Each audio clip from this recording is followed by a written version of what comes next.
Jacob.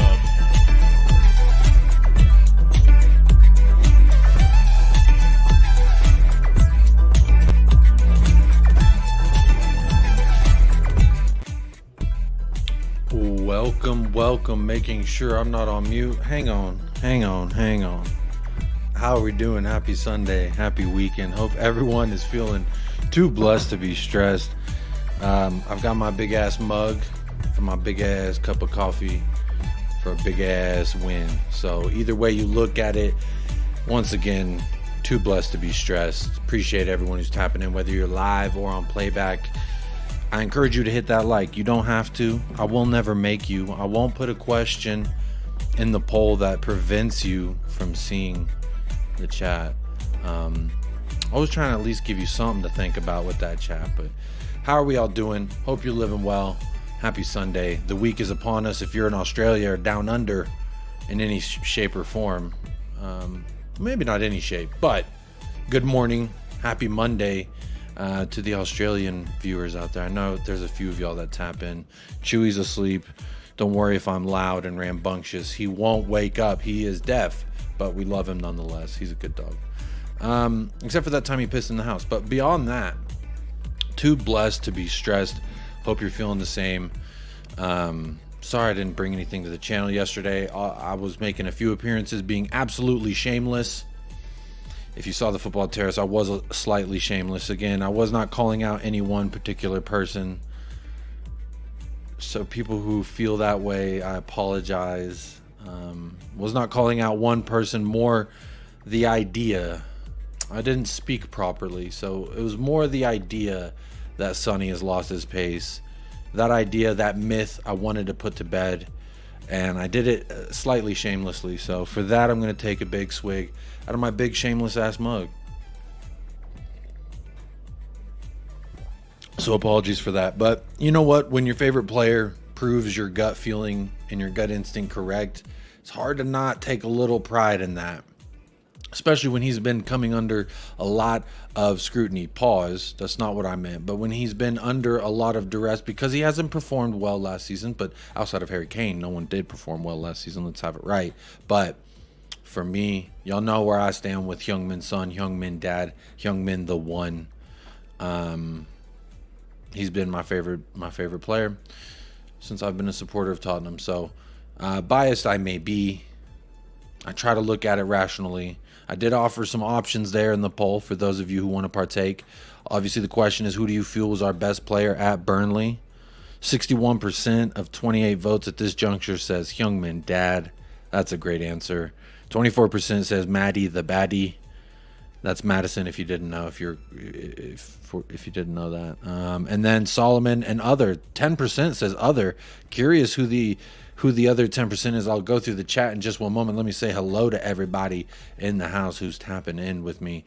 Again, I like to say off the top, if you're watching this live or on replay, know that I appreciate you being here. Anywhere in the world you could be, and you chose to be here with the United Spurs of America. So that means a lot to me, and big up yourself majorly for that. Let's see who got the first place prize today. That would be a one Alan Bennett. About time Sonny getting his flowers. 147 goals so far, no sign of stopping. Could have done a Harry and F off. Come on, you Spurs. There were rumors and rumblings, obviously, about him. But for me, I've never had a doubt in the man. One down season does not cloud my judgment on a very serviceable player. Adrian Stroka's in the house. Good evening, all. Big up, Adrian Stroka. Hope you're well. Calling with Talking Ball. Hey, everyone. Big up to Jacob. I'm sure this will be a top show from a top dude. Hello. Big up for that. Big up, Colin. Elvis G. Well, actually, Chris Peters, technically the first YouTube chat member of the house. So big up, Chris Peters. Appreciate you being here. And Elvis G, the first YouTube chat member to say evening, everyone. Great result Saturday after the international break. We have Sheffield United, Arsenal, and Liverpool. Real test of our progress under ANGE. I'm looking forward to it. I'm absolutely looking forward to it too, Elvis. The one and only Elvis. Hope you got your blue suede shoes on, because for me, we are going to be dancing on Sheffield United. We're going to be riding this high, and we're going to go into the empty crates. And you know what? We're going to put the work on them. We're going to put the work on them. I'm telling you right now. If you don't believe me, just wait. just wait. There was a debate on another show, and the topic was brought up. I think it's a very interesting topic. Right now, at this juncture, would you take 1 point away at Arsenal versus gambling the risk of losing or winning there? For me, I'm risking it all, baby. I feel great. It's like we're in Vegas, and not only are we hitting good, but we're looking good. We're smelling good, feeling good, and the vibes are immaculate. Why wouldn't you continue to roll the dice in that manner? I think it's going to be a great. I think it's going to be a great performance, and we're not going to see what we saw last year. That's just my opinion. But yeah, it will be a real test of our progress. We'll get some top opponents because obviously if you look at it, Manchester United, you can say what you want, but we dominated them. We absolutely dominated them. Every opponent we've played in the Premier League, we've absolutely dominated. No reason to believe that would stop there for me personally. I'm just so excited. Maybe I'm riding high on endorphins and hat tricks and records and Son solidifying himself. It was great because I think whether you were critical of Son and looking at him from a strictly numbers perspective, or you were like me and you always felt like it was just a matter of time until the glory started oozing out of his boots again. And honestly, whatever side of the argument you're on, it's a great point that we're all getting proved right, because no matter what anyone said, I did hear a lot of put Son in the middle over Richarlison. So whether you doubted Son, you were hard on Son, critical of Son, that's all welcome. It's all good. But I think everyone got proved right. Let's see him down the middle and see what he does. Gets a hat trick.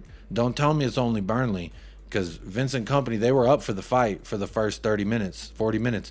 Again, that's kind of what we see from these teams, right? We see them come in, they put up a fight, they want to fight the fight that we're fighting, then all of a sudden in the middle of the fight they say, you know what, I'm okay. You have the ball. And it's just a matter of time really until the opponents realize that, in my opinion. Some realize it a little bit sooner than others. But props to Burnley, props to Vincent Kompany. They put up a fight and they were willing to go down tooth and nail. So again, Vincent Kompany was a manager we all wanted. I wanted specifically before I'd ever even heard of ANGE Postecoglou. Shout out to Hotspur Hippie every time for telling me who that man was, and really early on helping me put some respect on the man, the ANGE Postecoglou. So for me, watching him dominate Vincent Kompany, obviously Vincent Kompany after the match did come out and say there was just a certain point in that match where we couldn't keep up. We could no longer play ball with these folks. They were too grown. They were too strong for me. Honestly, ANGE Postecoglou, you beast, you dog. Can we pause for the cause, Hydration Nation, one time? You know I got to stay hydrated, so apologies for that. But big up Elvis G, appreciate the comment. Thanos, I love Hotspur Hippie. I love Hotspur Hippie too. He's the prophet. He's the Spurs prophet. He may be the Hotspur Hippie, but he's also the Hotspur prophet. The man has spoken it into existence, and he said, just watch how quickly he takes a fan base and turns it on their head. And it happened very, very quickly. But obviously, good results will do that. But I think it's the mentality monsters. We are some mentality monsters. We go down a goal and fight back and then dominate. We let one up at the end, but that's okay. You know what? You're going to score some goals. You're going to concede some goals. It's all gravy. I see I got 2 super chats before I keep saying hello. Let me say hello to Moondog. Says, good evening, Jacob, my friend, with a £2 super chat. Big up, Moondog. Moondog. Big up for that. Second super chat. Already 2 super chats of the day, Moondog. You're starting this off. We went to the water park and you just already jumped in, and I'm splashing and I'm full of water now. You got me wet as hell, so you know what? It's time to jump in. Hit the like and subscribe for this great content. Big up Moondog, always here showing some love, going above and beyond the Call of Booty. Now, again, the Call of Booty here on the channel is simply just hit that like, hit a subscribe if you're new, participate in the poll. Got 47 votes, 35 likes. We usually have about 20, 30 folks that don't want to hit the like, but they want to participate in the poll for whatever reason. If that's the way you want to live your life, I salute you, sir. But I would encourage you, go ahead and hit that like if you want to see more immaculate vibes and keep promoting the channel. The every day of your content creators, they're fighting the algorithm, so help us in our battle. Help us Help us. I don't know what quote that was, but sometimes when you're streaming by yourself, you just gotta make yourself laugh. But big up everybody. Big up Moondog for these 2 super chats. Starting the night off very moist. I appreciate that. The vibes have already begun to be immaculate. Adrian Schrock is telling me to go. I don't know where you want me to go, but I'll go, sir. Big up, Adrian. Letting loose on 3 Spurs boys last night. I saw that. Cursor's in the house. Like secured. Big up, Jacob. Big up, Cursor, my brother. This is a rival fan. We got 2 rival fans in the house hitting the like. So if Chelsea fans can hit the like, surely, but don't call me Shirley, Spurs fans can hit the like. Big up, Ren. I saw you out there in Sava's stream. Yeah, well, big up. Appreciate you being here. Big up, Rich, another YouTube chat member, someone who's disagreed with me from time to time. But you know what I say to people who disagree with me? I love you. I appreciate you. You're kind and you're smart. And you know what? Just because you have a different opinion than me, don't mean we don't love the same thing and want the same thing. We just see different ways to go about it. Or we respectively look back and view it differently. But Rich, you're always here. You're always showing love. You're a member. You've super chatted. Big up yourself. I do appreciate challenging my authority. The only things I'll time people out, just so y'all know, the only things I'll time you out for is if you're racist or not even if you're xenophobic. I get enough xenophobia. I'm pretty much numb to it. But if you're racist or rude to anybody, and I mean, not rude, but you know what I'm saying. Nick Brown's in the house. Big up, Nick Brown. Big supporter of the channel here. Hi, Jacob. Hello, Nick. Happy Sunday. Good evening. I believe you're in the UK. Big up. Good evening. Hope you're living well. 10:20 in the afternoon, or in the evening for you. It's 3:20 in the afternoon for me. Psychedelic Shallon. Big up, Jacob. Hope you're well, bro. Prem top 3 looking interesting right now. It's not just looking interesting, my friend. It's looking ripe. It's looking like when a peach grows off that tree and it just got the right curve, the right fuzz, and the color. So good. That's what I would say it was looking like. But you know what? Let's not get ahead of ourselves. Let's not pick the fruit before it's ripe. But it's looking like we're on a good trajectory, my friend. David Allen in the house. Good morning. Happy Monday from Australia. Happy Monday, sir. I hope you have some caffeinated beverage of choice, whether it's tea or coffee. I'm a coffee guy, as you can tell. Got my coffee mug right here. But hope you're off to a great start on your Monday. Ren, just finished my morning run, ready for a day in the sunshine in Queensland. I think that's Queensland, Australia. Big up. Big up. And if you see any of these, don't eat them. Love them. I know Paul Hotspur Hippie will tell you differently, but just because I know what y'all do out there don't mean I have to support it or believe it. Love a kangaroo, don't eat it. That's what I'll say. Love it, don't eat it. Future Music, DSR, hey Jacob, and all in here. Peace and love to everyone. Who else wakes up smiling lately? Come on, you Spurs. Hey, big up Future Music. Appreciate you being here. Always spreading positive vibes. Good morning as well to you, Ren. David Allen, you are the ray of sunshine among Spurs YouTuber, Jacob. Big up. Appreciate that. I don't know if I'm the ray of sunshine, but you know what? Just try to keep the vibes immaculate. That's all I could do is from my end. Just try to keep the vibes immaculate. Nick Brown, looks like we may see Phillips sooner rather than later, depending on injuries or suspensions. It's an interesting discussion that we can get into. Maybe we'll get into a little bit later. Gio Ray is in the house. Big up, everyone. Big up, Gio Ray. I hope you're keeping well. Woodsy, another YouTube chat member. Evening from Belfast, everyone. Belfast, I heard that in Sons of Anarchy. So I'm saying Ireland. Are you out there in Ireland, Woodsy? You don't have to tell me if you don't feel comfortable, but big up and good evening to Belfast. I think it's Ireland. Blame the American school system. Don't blame me. Ren, I used to foster and train deaf dogs. Train this one. He's shedding and he's a good dog. He's a good dog. He's a good dog. He's a good dog. The Right Show. Bring big up from Essex. Great win. Son has to be our striker till we get a proper replacement. I absolutely agree with this. The Right Show.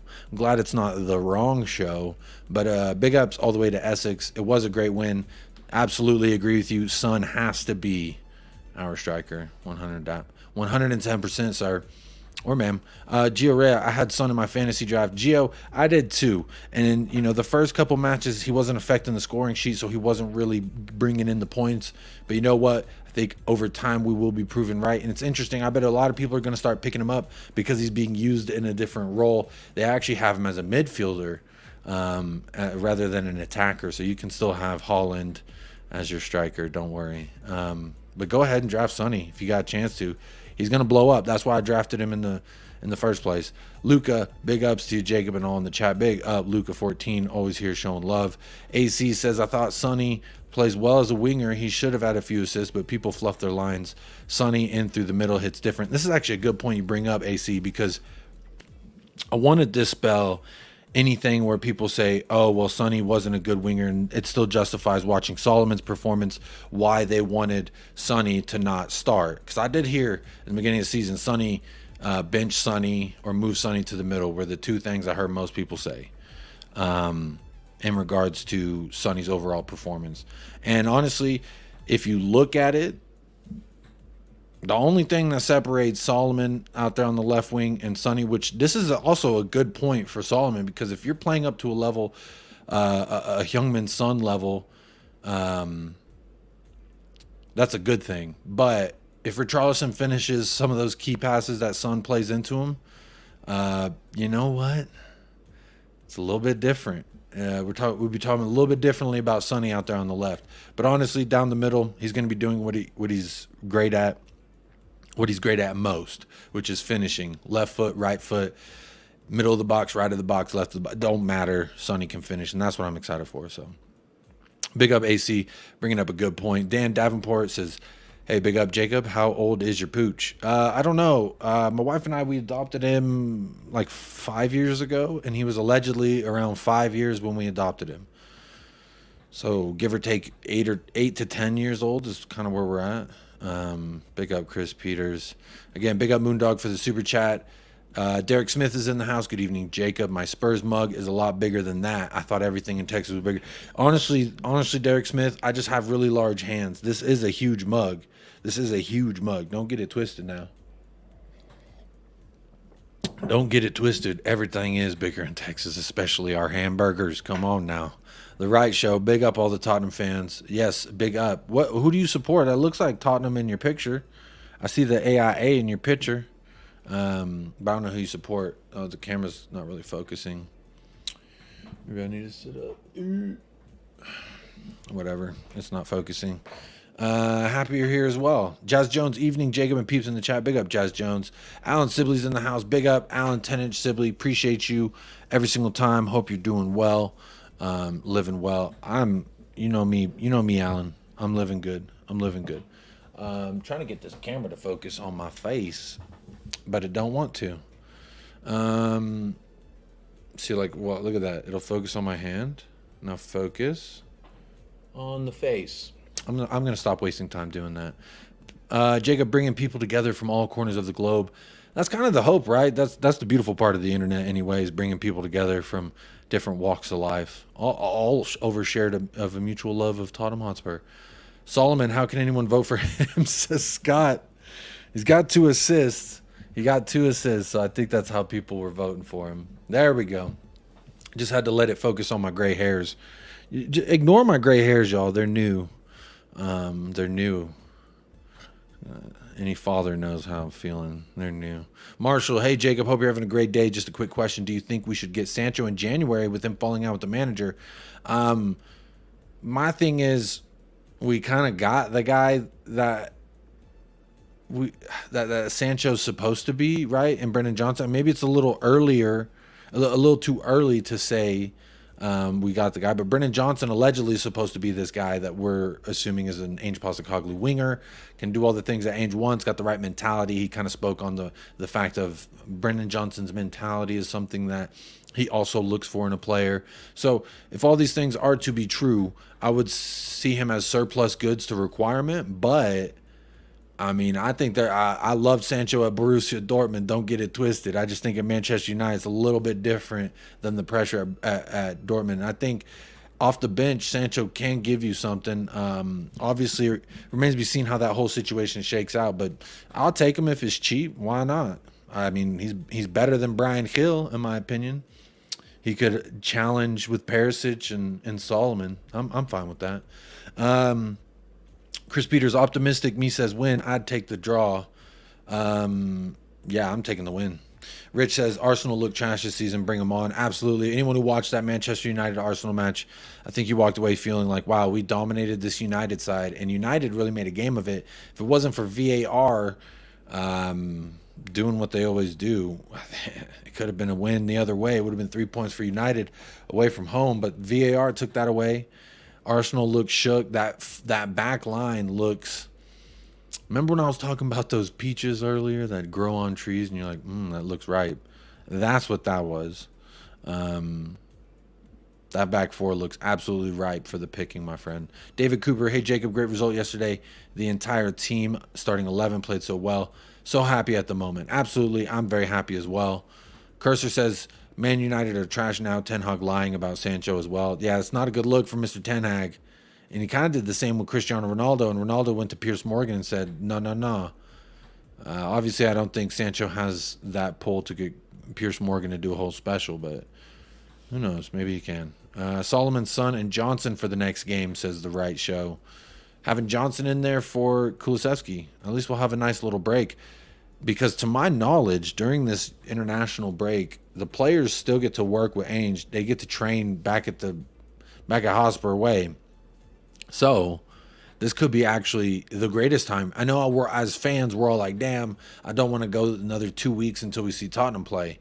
But from a perspective of ANGE Postecoglou, Brennan Johnson, even an Ashley Phillips, if we're throwing him around, he made an appearance on the bench, and that makes me so happy because guess who's not on the bench? But aside from that, but seriously, guess who's not on the bench? It's Eric Dyer. He's not on the bench. I hate Eric Dyer.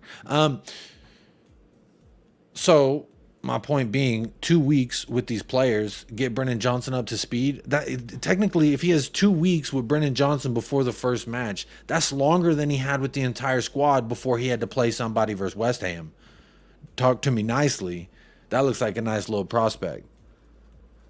Oh, I see the hippie. The hippie has came over to the neighboring commune to show some love. He's getting suited up in the green room as we speak. I'm going to be bringing out the hottest commodity on YouTube at this moment in just 1 second. But big up everybody who's come over from the Hotspur hippie raid. Big up Paul every single time. I already even shouted him out today because I was talking about ANGE Postecoglou dominating Vincent Kompany.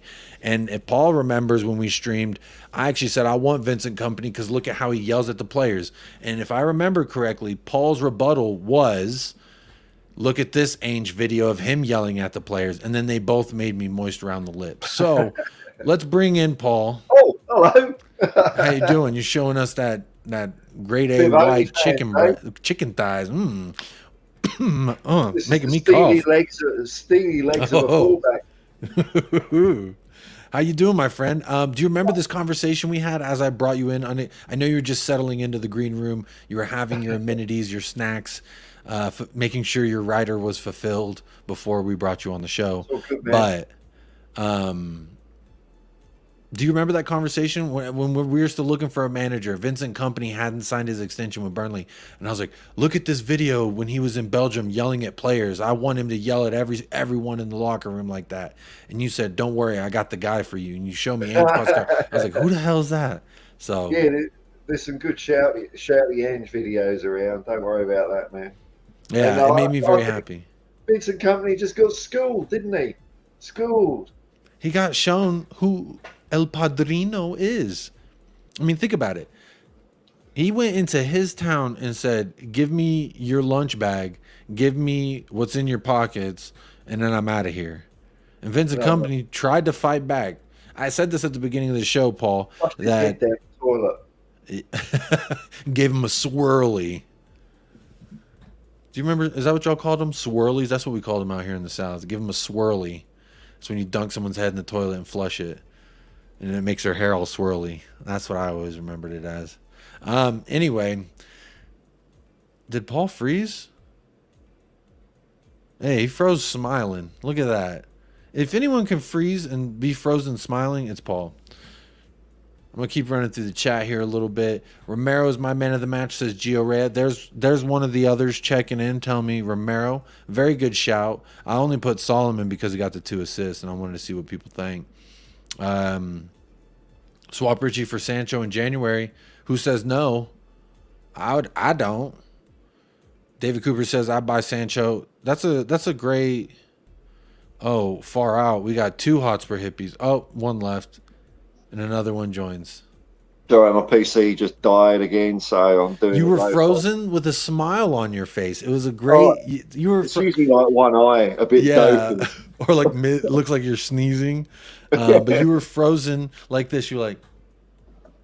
Yeah, you know what? It was quite lovely. It was quite a very cher à me type of pose from you, may I say. So very noble, heroic of you. Let me ask you, Sancho falling out with Ten Hag. There's some back and forth in the media. Would you swap Richarlison for Sancho in January? On January 1st, would you swap him? Oh, I don't know, man. That's an interesting one.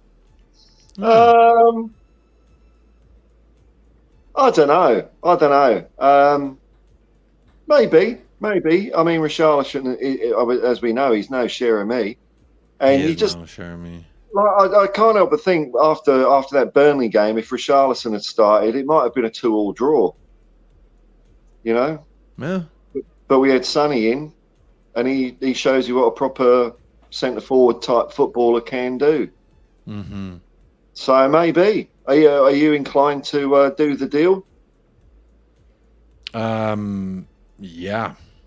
Yeah, because I think Sancho has pace and power. Richarlison has some power.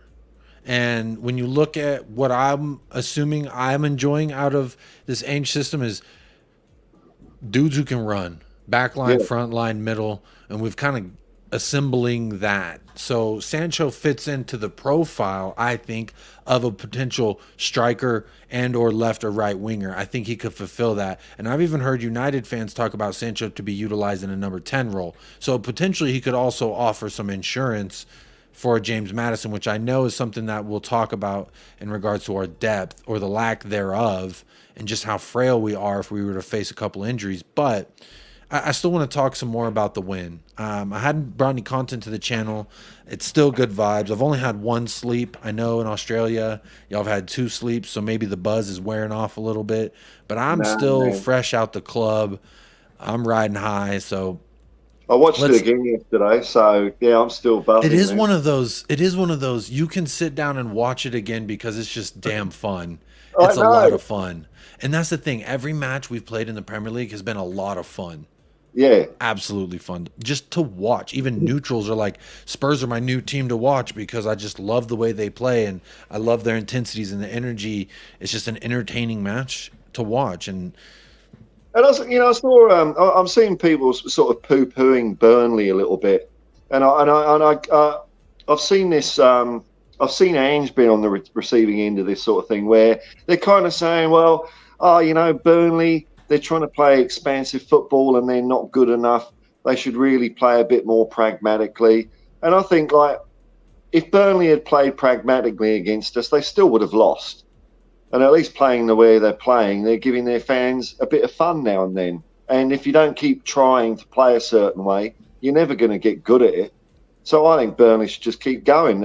Eventually, you know, they had a couple of really good, quick players that if they keep playing like that, I'm not going to say that they're ever going to beat Tottenham, but they are going to beat some of the lower teams down by playing like that for sure. Mm-hmm. So I tell them, you know, don't listen to all those football snobs. Just carry on doing it the way you're doing it. I thought they put up a decent fight, just as good of a fight as a lot. I think the scoreline maybe is disingenuous to their performance overall because let's have it right. They were willing to go toe-to-toe with us, but there were those spaces in behind where we really capitalized with Sonny's pace. Again, busted myth. Sonny lost a step of pace. He's old, isn't he? I went on the football terrace, right? I went on the football terrace and I talked my shit about Son. And I pounded my chest and I said, put some fucking respect on this man's name.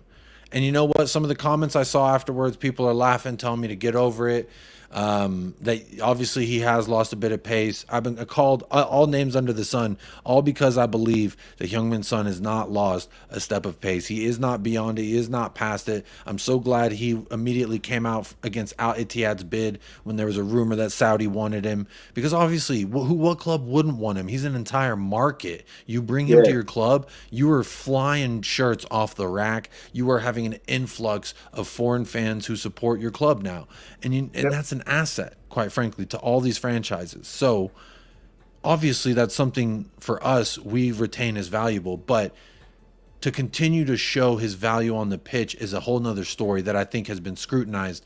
And it's never been his marketability that's come under duress. It's always his performance. And again, judging any player last season, I feel like, is unfair, for a few reasons. Basuma, would we? What's that? We wouldn't be playing Basuma. You know, these people saying, oh, Ange should know about the team. He should have known that. You know, we all know who the crap players are. You know, if we all know, why doesn't Ange know? Well, we don't all know for a start. You give me 100 Spurs fans, I'll give you 100 different opinions. Yeah. So my thing about that was, they say training. That argument, I've heard it, and it's always you have training and you have preseason, that you should have figured that out. And a lot of fans of clubs use it against their club. They use it as a stick to beat their club over the head with. And honestly, I would argue a knockout game and a cup tie is more of a test, more of a realistic test than training 11 versus 11. And you have like 8 academy kids out there sliding around, or a preseason match versus Singapore Sea City Sailors and the plumbers and the doctors that were playing that match for that club. You know what I'm saying? Like, that test versus a Premier League caliber competition, I would say is more of a qualified test. If you have a surgeon, right, that just got out of school, would you want him practicing on you first thing right away? No, you would assume that he's had the adequate training. But if he hasn't, and you're the first live body he's ever operated on, well, your chances are really 50-50. And honestly, we didn't lose that match. We did not lose. We lost on penalties, but we didn't lose within the confines of those 90 minutes. And make of the penalties what you will, the order of them being taken, that is all well and good to criticize. But my opinion is just like, well, you know, according to fan wisdom, then we wouldn't be playing Sarr, we wouldn't be playing Basuma. According Sarr to got thrashed versus Newcastle, right? Yeah. He should have seen the tape on that, right, Paul? He should have seen the tape when we got thrashed at home. Yeah, that's right. He should have just based all his decisions on that one game. You know, if we also based it off preseason and what we're seeing, Oliver Skipp would be a surefire starter because he had the brace versus Barcelona. Yeah, that's what I'm saying. Like, it's funny to me when us as fans or content creators say this is what a full-time professional manager who's done this for X amount of years, when we say, oh, he should have done this, it's all just opinions, right? It's all just opinions. But when we say, like, hold him to it, it's a little weird. One of the things I heard a lot, you know, I mean, just on that Fulham game, Ange should have made a load of substitutions at half time. It's like, well, I'm sure he thought about it. It's not like this thought didn't occur to him or he didn't consider it. Or it's not like he got to the end of the game and thought, just realised if I'd have made substitutions at half time, damn, I didn't think of that. Of course he thought of it and decided not to do it. Now, the thing is, I guess maybe some of us don't I never thought about it that way. I could have made substitutions. Oh, damn, you know. Damn you, Premier League Cup. So, you know, I think the only thing is we just don't understand his full reasoning by it. But I'm sure there's a proper and football-based rationale behind it. Otherwise, you know what your parents always said when you're growing up. One day you'll understand why I did this or said that. Right? One day you'll understand. And to me, that's just kind of how I feel about it. It's just like, I don't like it. Did I like losing on penalties to Fulham? No, I did not like it. But what I did like was Ange's ability to say, I don't care how much rotation I have in the squad. There's no Eric Dyer. Yeah. Talk to me nicely. I mean, but even the Fulham match when he subbed 9 people, Dyer was in. Where's Dyer? That's what I'm saying. There's hope. There's hope, y'all, and there's things happening that we may not understand at this moment, but one day I think all of us fans will understand. And I think it's just a matter of time. Joe Hong here, big up, new name in the chat. Says, what up, man? Spurs fan in Iowa here. Shout out to every American brethren in the house. You should call those that are wrong about Son out. They obviously have shit takes, especially the ones that mocked him when he became captain. Big up, Joe. I don't know anyone that mocked him personally. I can't think of one anyway. Maybe the vibes are too immaculate. I don't see the negativity. But for me, I always said he should be captain. I always touted as soon as Kane's gone. Even with Kane here, I argued why Son should be captain. Because he's 100% fully Coys and he bleeds Tottenham Hotspur through and through. And as a fan, you should want a guy leading the line for you to be embodying that. Like, everyone loved Lucas Moura for the fact he loved us, right? You love us, we love you back. You do good to us, we'll treat you well. Obviously, he fell off in the last few years, but that kind of, I will lay this out on the line for you, is another reason why people put Højbjerg in there for conversation as captain, because that man will have blood oozing from the skull and he's just, wrap it up, get me out there. You know what I mean? You got to hold him back. He's bleeding from his shins. His shins split open. I'm making eye contact with bone and he's just like, wrap it up and put me back out there. That's the mentality I want. Choose me up.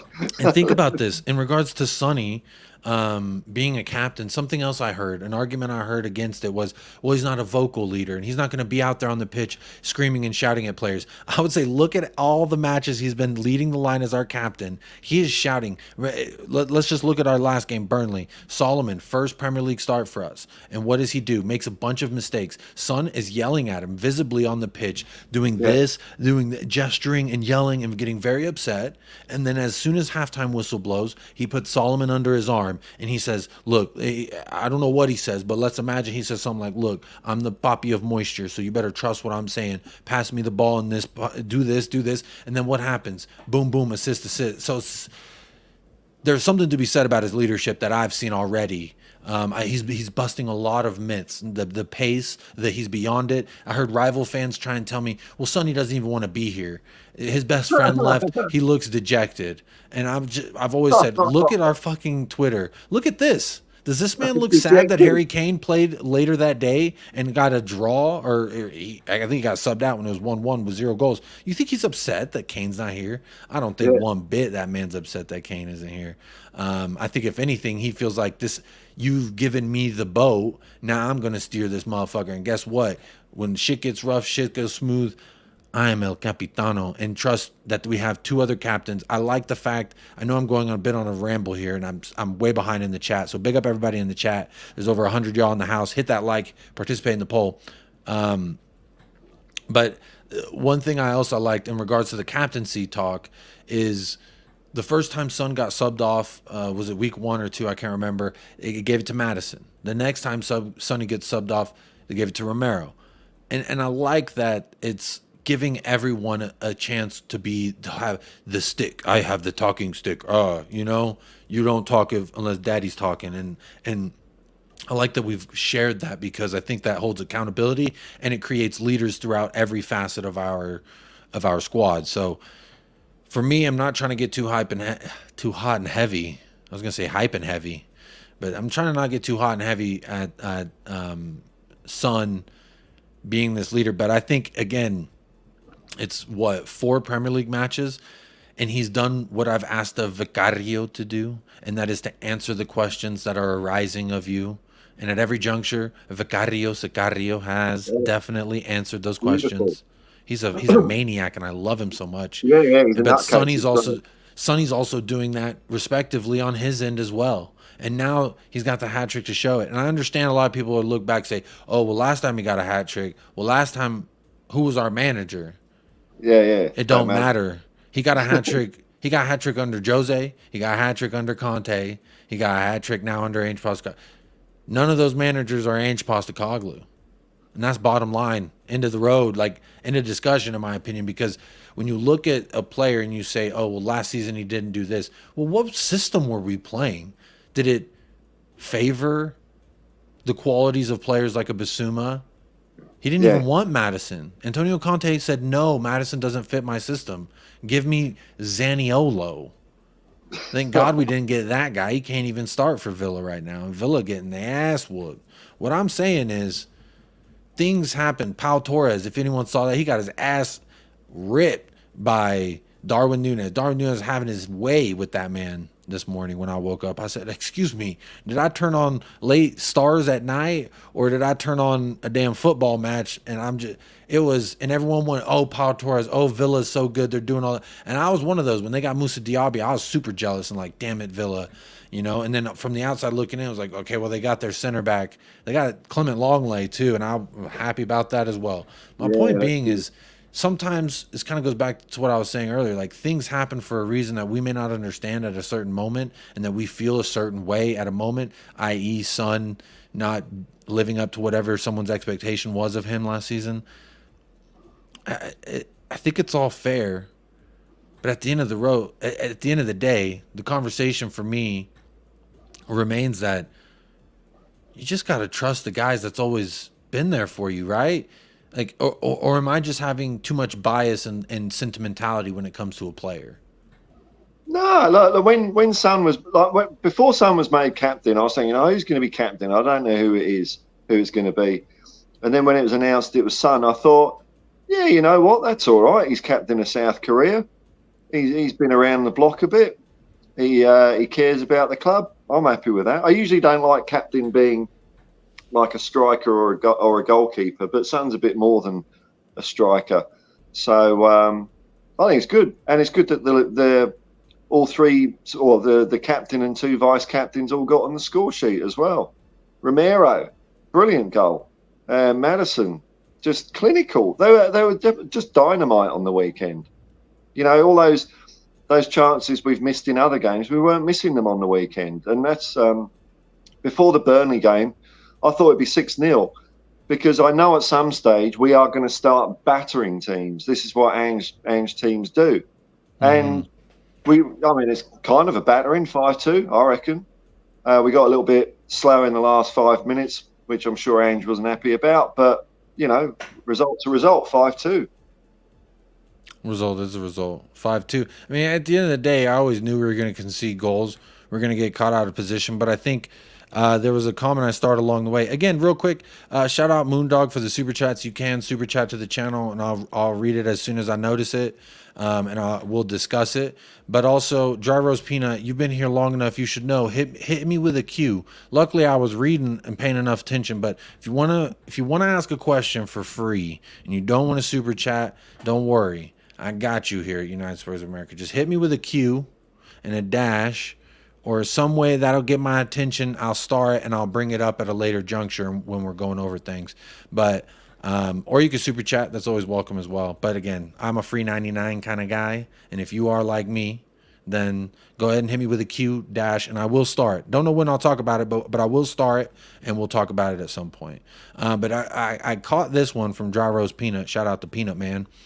Are people not showing Porro enough respect? He helped set up our first and last goal. The first one, he got the hockey assist. A beautiful ball over the top to Sonny to find him in open space. Sonny then lays it off to Solomon. Solomon lays it back off to Sonny, and then he goes, oh, you want some dips with your chips, sir? Just knock that, hit that one. Oh, everyone said, oh, the defender about caught the ball. He didn't know what to do with his hands. So Pedro Porro, I think he got exposed on that first goal, personally, and it's not the first time or the last time I think Pedro Porro defensively will be exposed. But at this juncture, I think it's safe to say his passing is more of a useful good thing. Yeah, it's more useful. I was gonna go with a more dignified word, but his passing is more positive for us than his lack of defensive abilities are detrimental to us. So if we can continue to work on the defensive part while having the natural ability to see Son in space and just fling it in a breadbasket. If the man was a quarterback, you just dropping it right there in their hands. They don't even have to just hold your hands like this, and it's gonna hit you right there. And that's what he does with his ball. And so I'm of the opinion, and I'm curious where you stand with this, Paul. The the fact that Pedro Porro, sorry, I was getting distracted. I was thinking about something. I started thinking about Heung-min Son for a second. Do you feel like Pedro Porro's passing abilities has pretty much cemented him in the starting 11? Or do you think it's worth an option that we continue to recycle through that and see what Emerson can do? I'm sure Emerson will get minutes some places, but I think Porro's been not just going forward. I think he's been defensively good as well. Now and then you're going to get done. You know, it's not like it's endemic that, you know, whenever a player's running towards Porro, they're always going to beat him, because it didn't really happen for the rest of the game. And it only happened, I think, once against maybe Man United. Can't remember. But I think defensively, he can use his speed to give wingers problems. And he's been doing that. So I think he's turning into a fine fullback. Really is. I agree with you. Big up Dan Davenport in the house. Marshall, I don't know what that was about Qatar. Could someone send me a link? I don't know. I haven't heard anything about it. I've only seen things in the chat. Please, sir. Please, sir. Can I see the Dyer video? Now he's not getting a number. Can we laugh at this now? Could I not getting? I hope I don't get physically sweaty like I usually do. And you guys never win anything, right? No. Right? Yeah. And you don't have a fucking jersey number, right? And you guys never win anything, right? No. Right? Yeah. That's so funny, right, Eric? You don't have a fucking jersey number now. Who's laughing now? I'm kind of at peace with that video now. It's like, I kind of feel great. Like, him laughing is how I feel inside, laughing at him right now. So it is. My voice is crackling a little bit. I'm getting emotional because this is a transformative moment. It no longer kills me and burns me inside. It now fills me with such happiness because his as soon as he starts cackling like a fucking schoolgirl, to me, that's how I feel inside, knowing he doesn't have a shirt number. Long may it continue. Shout out Al Bennett, just live on air. Say that again. Shoes on the other foot now, bitch. Yeah, I bet you keep eating pizza, laughing in the stands, enjoying the match. Keep doing that. Enjoy Galatasaray. Hopefully. Okay, this is another question I'm going to throw to you, Paul. That shoots me a bit, though, man. It's like, well, the players I've seen this morning that are being linked with Turkish clubs, you've got Højbjerg, Lo Celso, Sanchez, possibly Dyer.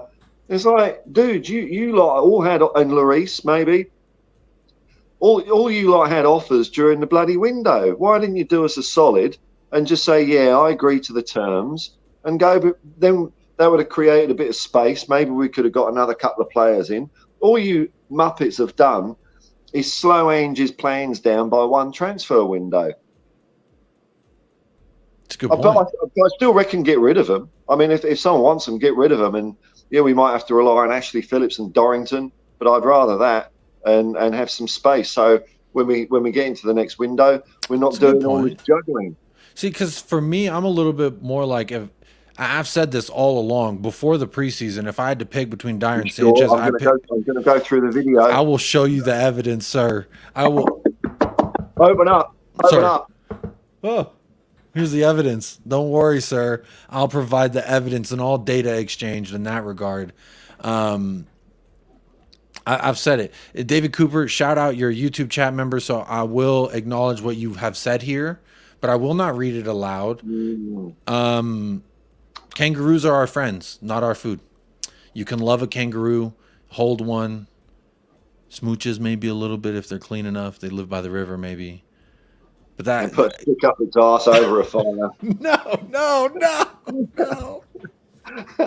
I love kangaroos, man. Don't do it. Don't kill the kangaroos, man. Side note, Alfie Devine, he did have a goal and an assist. Cool as you like, Alfie Devine. Long may it continue. Keep going. Let's see. So what was your evidence about? Oh, that I would rather. Oh, yeah, I didn't even hit the punchline. Thank you, Paul. Appreciate you holding me accountable. You know me and my squirrel brain. The consummate guest. Yeah, look at that. Put your suit and tie on, sir. Button it up to the tippity top.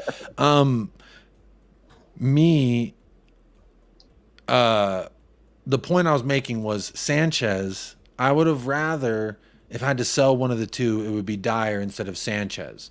If you had to keep one for another year and you can get rid of one right now, I've always said to Sanchez, and I think Ainge feels the same way.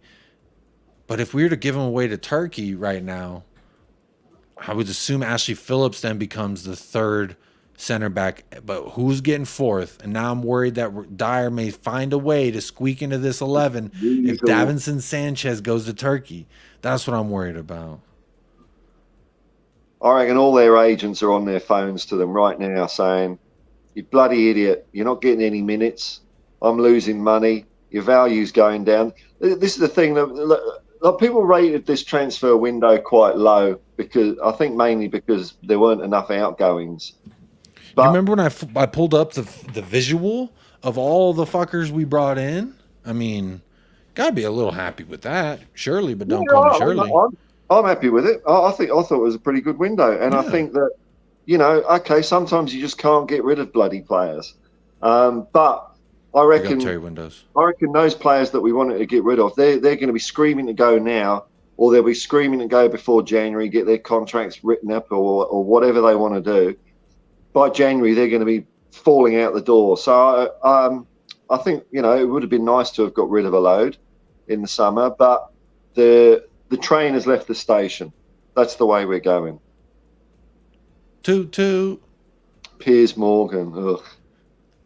Piers Morgan. I'm Piers Morgan. Yes, thank you for stepping in. Piers Morgan. Did he really ask for an interview with Jadon Sancho? He's so shameless. I'm shameless about Son and Romero because obviously I have an overall affection and general love to both of them. Obviously, when I see both of them, I look like this. Such a beautiful man. But this is honestly, I had to save this one because this makes me feel all types of things inside my body.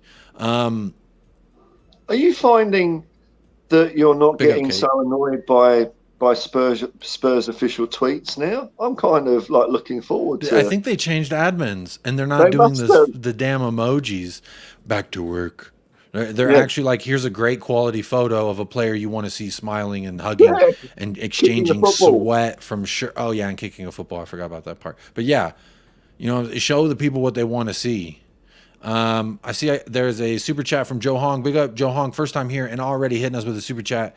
Big up. Appreciate that. Says, plenty that said Son was too nice to be captain. Yeah, I mean, we were talking about it earlier, right, Paul? About this notion of what people's perception tells them a captain looks like, this Roy Keane, or a guy hard nosed. He's going to get in there and tell him, boy, I'll tell you what, next time you pass me that ball. We've seen Sonny not be his mannerisms didn't look very friendly to Solomon during the first half when he missed him on two different occasions that I remember of it. I haven't even watched the game back yet. I'm going to do that tonight, but I remember vividly twice in the first half and a third time to James Maddison being pissed at Solomon where he missed him. And Son's reaction, you could tell he's shouting, you could see his arms waving around.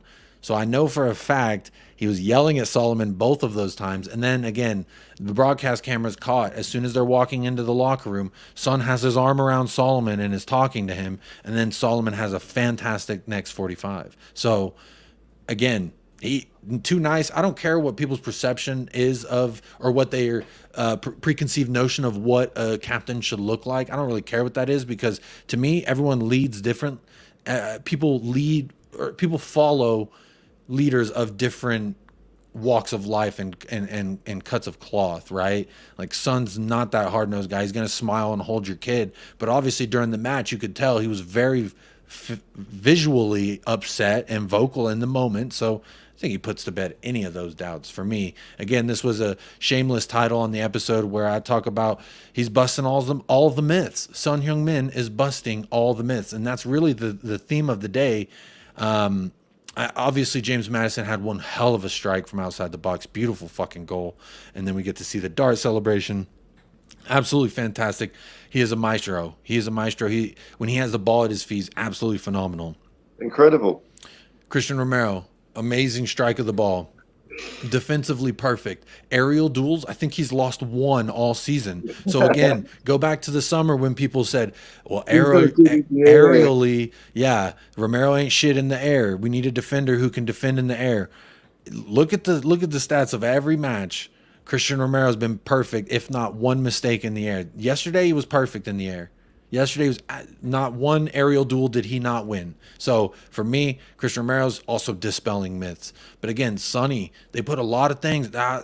Again, Michael and I both run the Twitter, so anyone who saw tweets and thought it was like just about them, just know there's two heads that operate that beast. It wasn't just me tweeting, but both of us, Michael and myself, we heard a lot about Son. Heard a lot of what he can do, what he can't do, who he is now, where his future looks like, what he's supposed to be doing. I heard a lot about that. A lot of different notions came with that. And honestly... you hear I mean, one that seems to be quietening down is, but in an ANGE system, we're going to let goals in. It's like, dude, didn't you see Celtic's record last year? 114 goals for, 34 against, the goal difference of plus 80. I mean, it's not like we're going to be a leaky sieve at the back. It's just that we're going to win games 5-2. Yeah. That's all right. I don't care. Even if we won 4-3. Yeah. If it was that style of game, a win is a win. As long as it's 3 points, that's what I mostly care about. Now, if we go in this is a question. I was asking the chat before I brought you up. And again, I'm sorry, I'm way behind in the chat. Y'all are absolutely killing it. There's over 120 of y'all in the house, 86 likes, and 109 votes. So Shirley, but don't call me Shirley, we can get them likes up to 100 at least while we're still here live. And then also I'm going to add Hotspur Hippie into the title. Big up again for sending people this way and everyone who's ridden the wave of positivity from Hotspur Hippie on over to United Spurs of America. There's only positive people on my channel, man. You know, you cultivate your audience and... you know, they're all and they cool. love to see you here. The people love to see you here too. So every time we do a show, there's always someone in the comments that are like, you and Paul have such great chemistry. And honestly, you'd be surprised how little any of this is planned. It's only on screen. It's only on, behind closed doors. He sends me a lot of this, a lot of stabbing kangaroos and then putting them on a Barbie. Actually, please don't ever send that to me, Paul. I actually will cry. That will not go over well in my emotions. I know what y'all do to kangaroos again. I know, but it's one of those things. I don't see it. La la la la. You know what I mean? When they say, "Honey, go to your room and play the music real loud." That's how it is for me, right? When it comes to big up, everyone's showing Paul some love. Ben Williams in the house. Paul, you didn't show us those pins on your stream. I made my green screen, edited them out. You know. Oh, look at that. Big up, Burnley got ANGE bald. I don't want to get people on my stream all hot and bothered. This is just a special for Jacob's channel, you know. It's different audience, you know? Younger audience, you know what I mean? Oh. Well, you know, I mean, you get to my age, you're not so like virile, are you? You know. I did say you were this. You're not only the Hotspur hippie, but you were the Hotspur prophet as well. Because you called it. No, you called. I know you're going to come here and be humble. I didn't say it. Boy, I didn't. And talk to me like my grandpappy. No, I'll say that, but I won't say I'm a prophet. I don't think the big fella upstairs would be too happy with me if I start saying things like that. But no, I've just seen it all before. That's all. So it's not rocket science. It's only football. It's just whenever I remember you first bringing him up, I was just like, well, that's a cool name, but like, who the hell was that?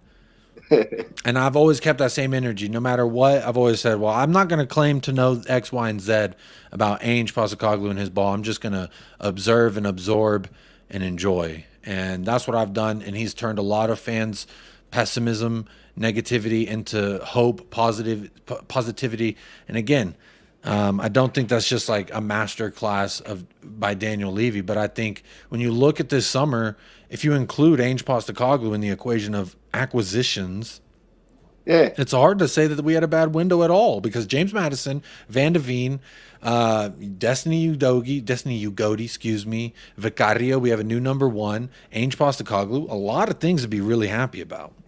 Yeah, like I hear people saying things like, "Oh, we're only 2 injuries away from disaster. Well, last year we were no injuries away from disaster because we were shit.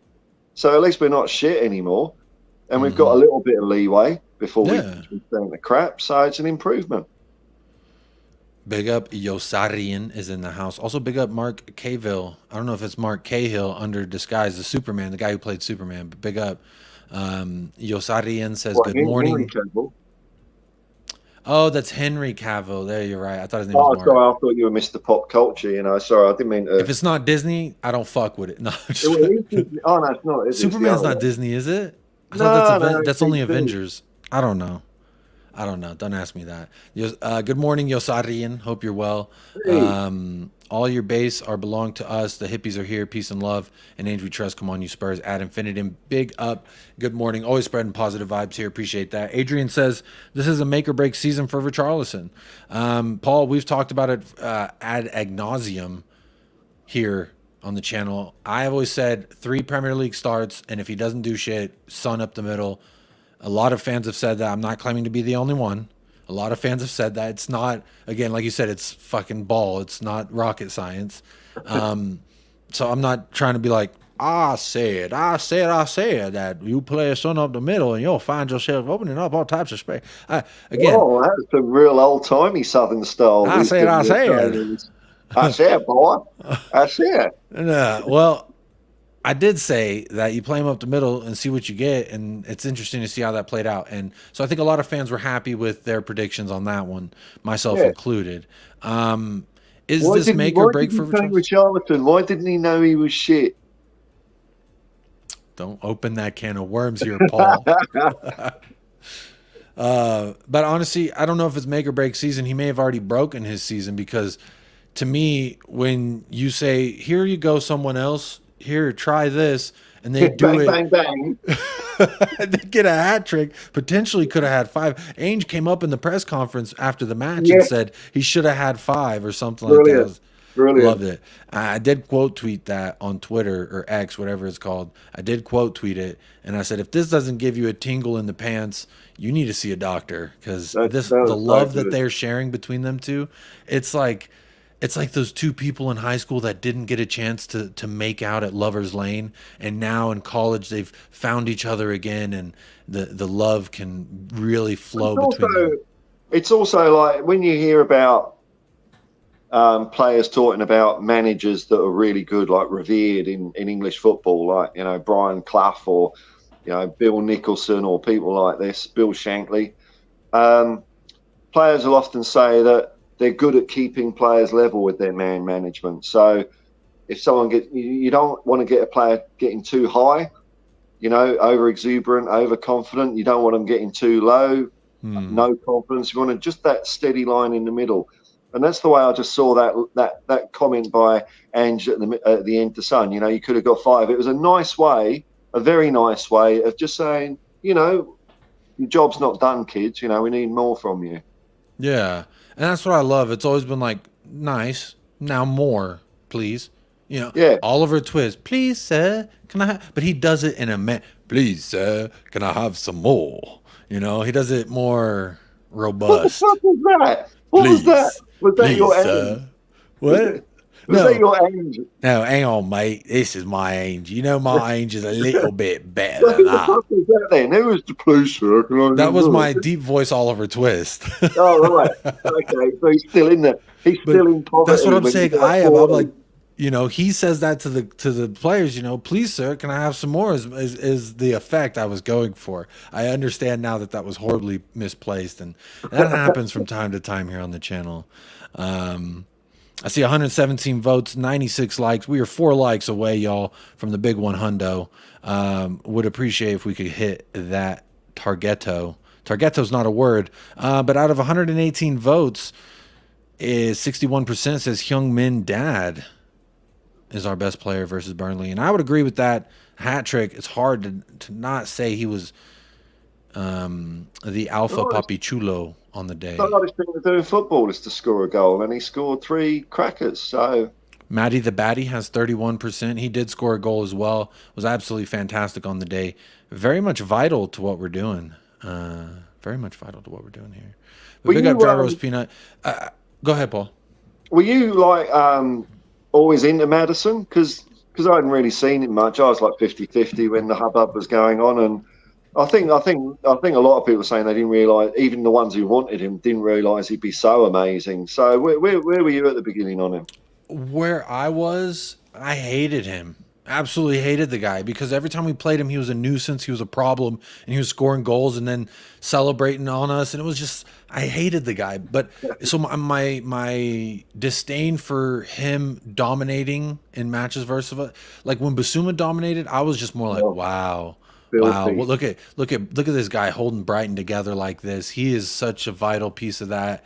And like, wow, just watching him. But Maddison was like, he was the guy who pulls up in the red Corvette with no top and says, I know that's your girl, but I can get you home faster than he could in that Volkswagen station wagon you're driving. And so it's like, damn you, Maddison. Whereas like, you know, with Basuma, it was more like, yeah, that guy could have any girl he wants. But Maddison pulling up, it was like, I had a problem with Maddison, but Michael, the other half of United Spurs America, he always said, I think it was in the summer where we got Gareth Bale and Reguilon, he said, if we got James Maddison, him and Dombele, like they could really open up the defense, and he was high on it, and I was like, man, fuck that guy.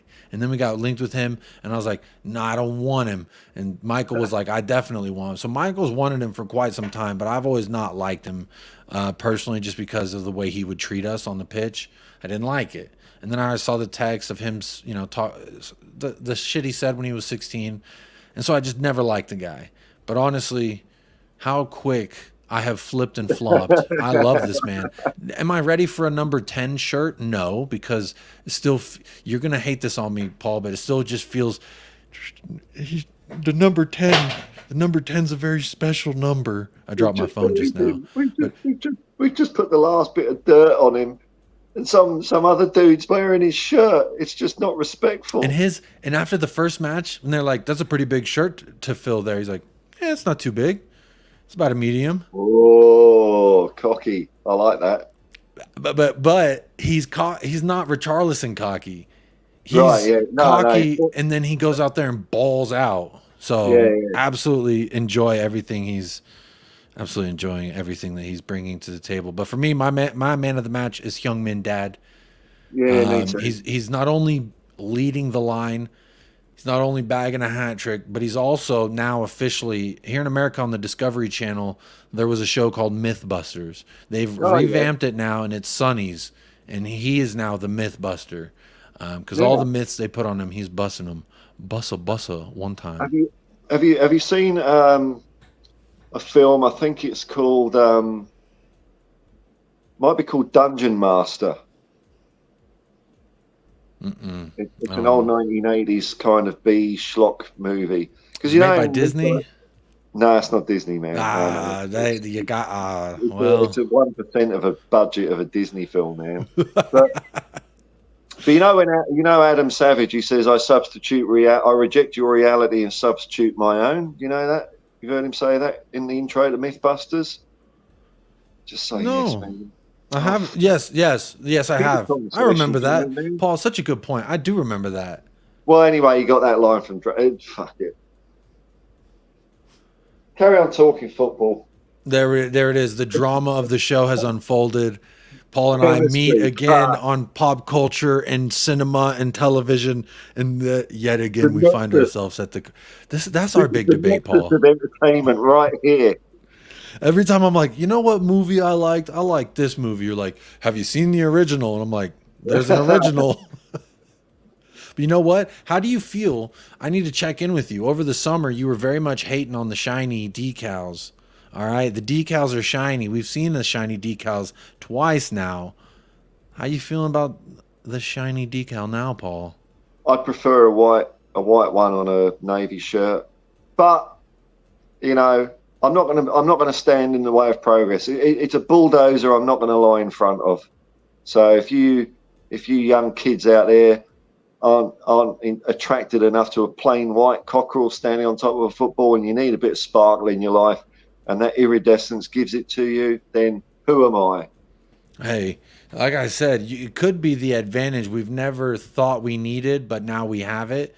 It was a sunny day at Burnley. It was a sunny day at the Turf Moor, Paul. Oh, so just little like Shing, homing shing, signals. shing. Can't see. The goalkeeper.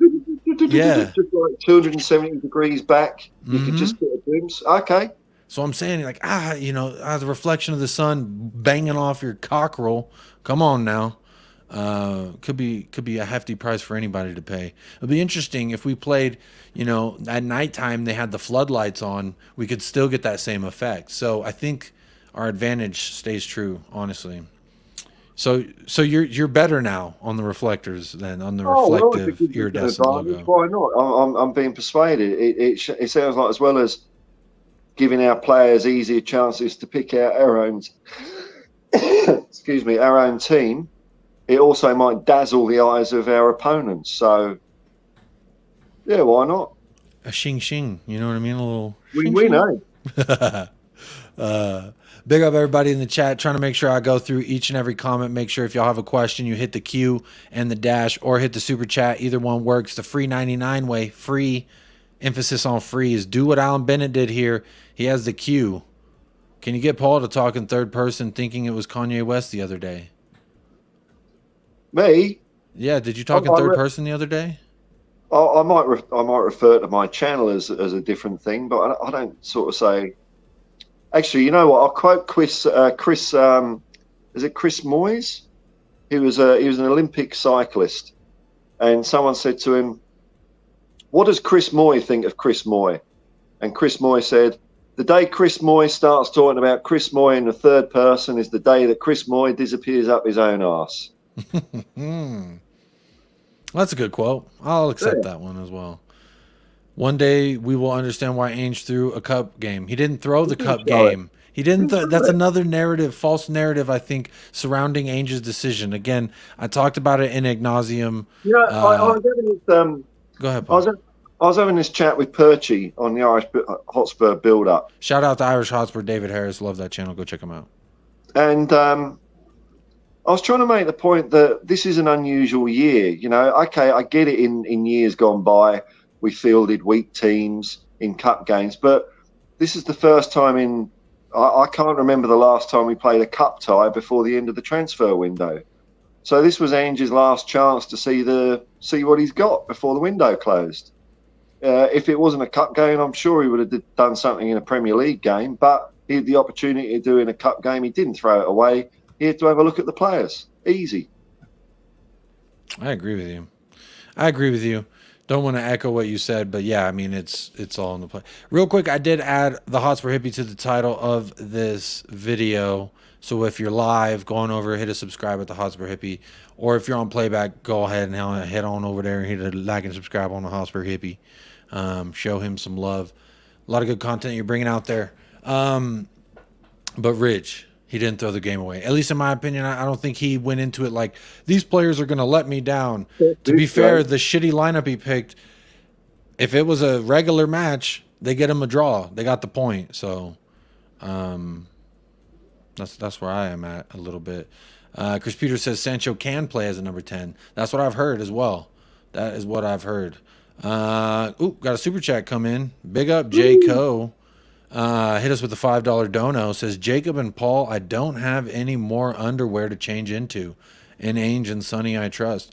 Jaco, what I will say is washing machines this weekend will be working overtime. But you know what? It's a good place to be.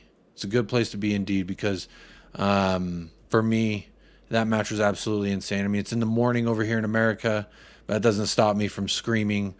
And quite frankly, scaring my entire family. And my dog is now deaf, so he doesn't get scared at me screaming and shouting.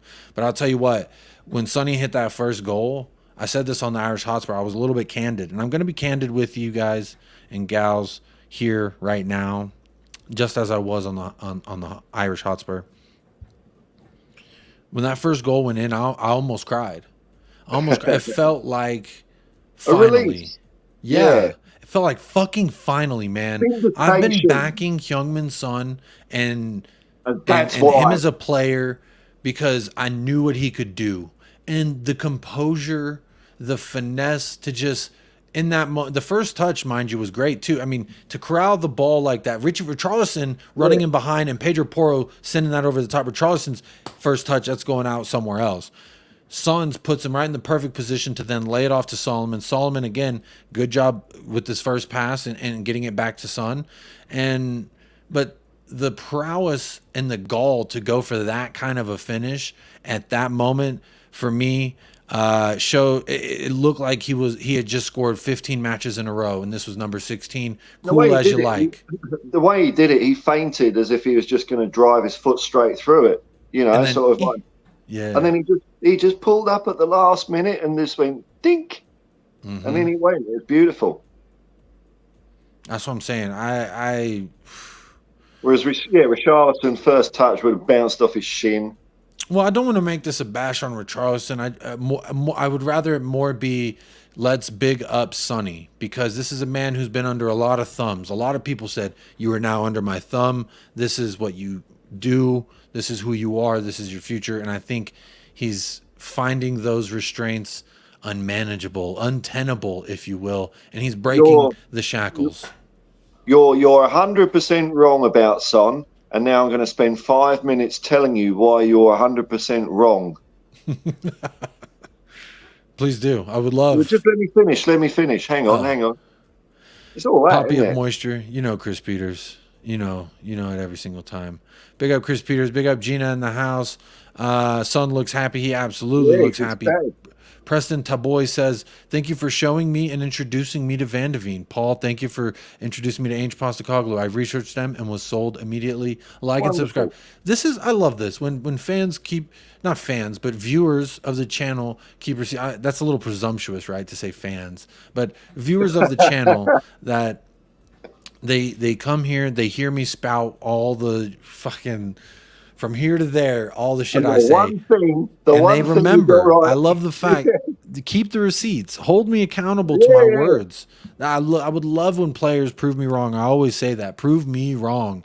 Because if you do, I'm enjoying it. I want to say special shout out to Just a Girl Who Loves Spurs, Kate. She sent me a video apology after full time and said, I am in the mud and I accept it. And you know what? I think that it's okay to be there because she's enjoying. I mean, that's a mud bath of rejuvenation, my friend. It's a victorious mud bath. Yeah, you know? I hope Richie and Kulusevski mud me. I've always said I hope Brian Hill puts me in the mud because I said he can't cut it in the Premier League. I've hoped for these things. I still have hope that they can happen. But yeah, big up Preston.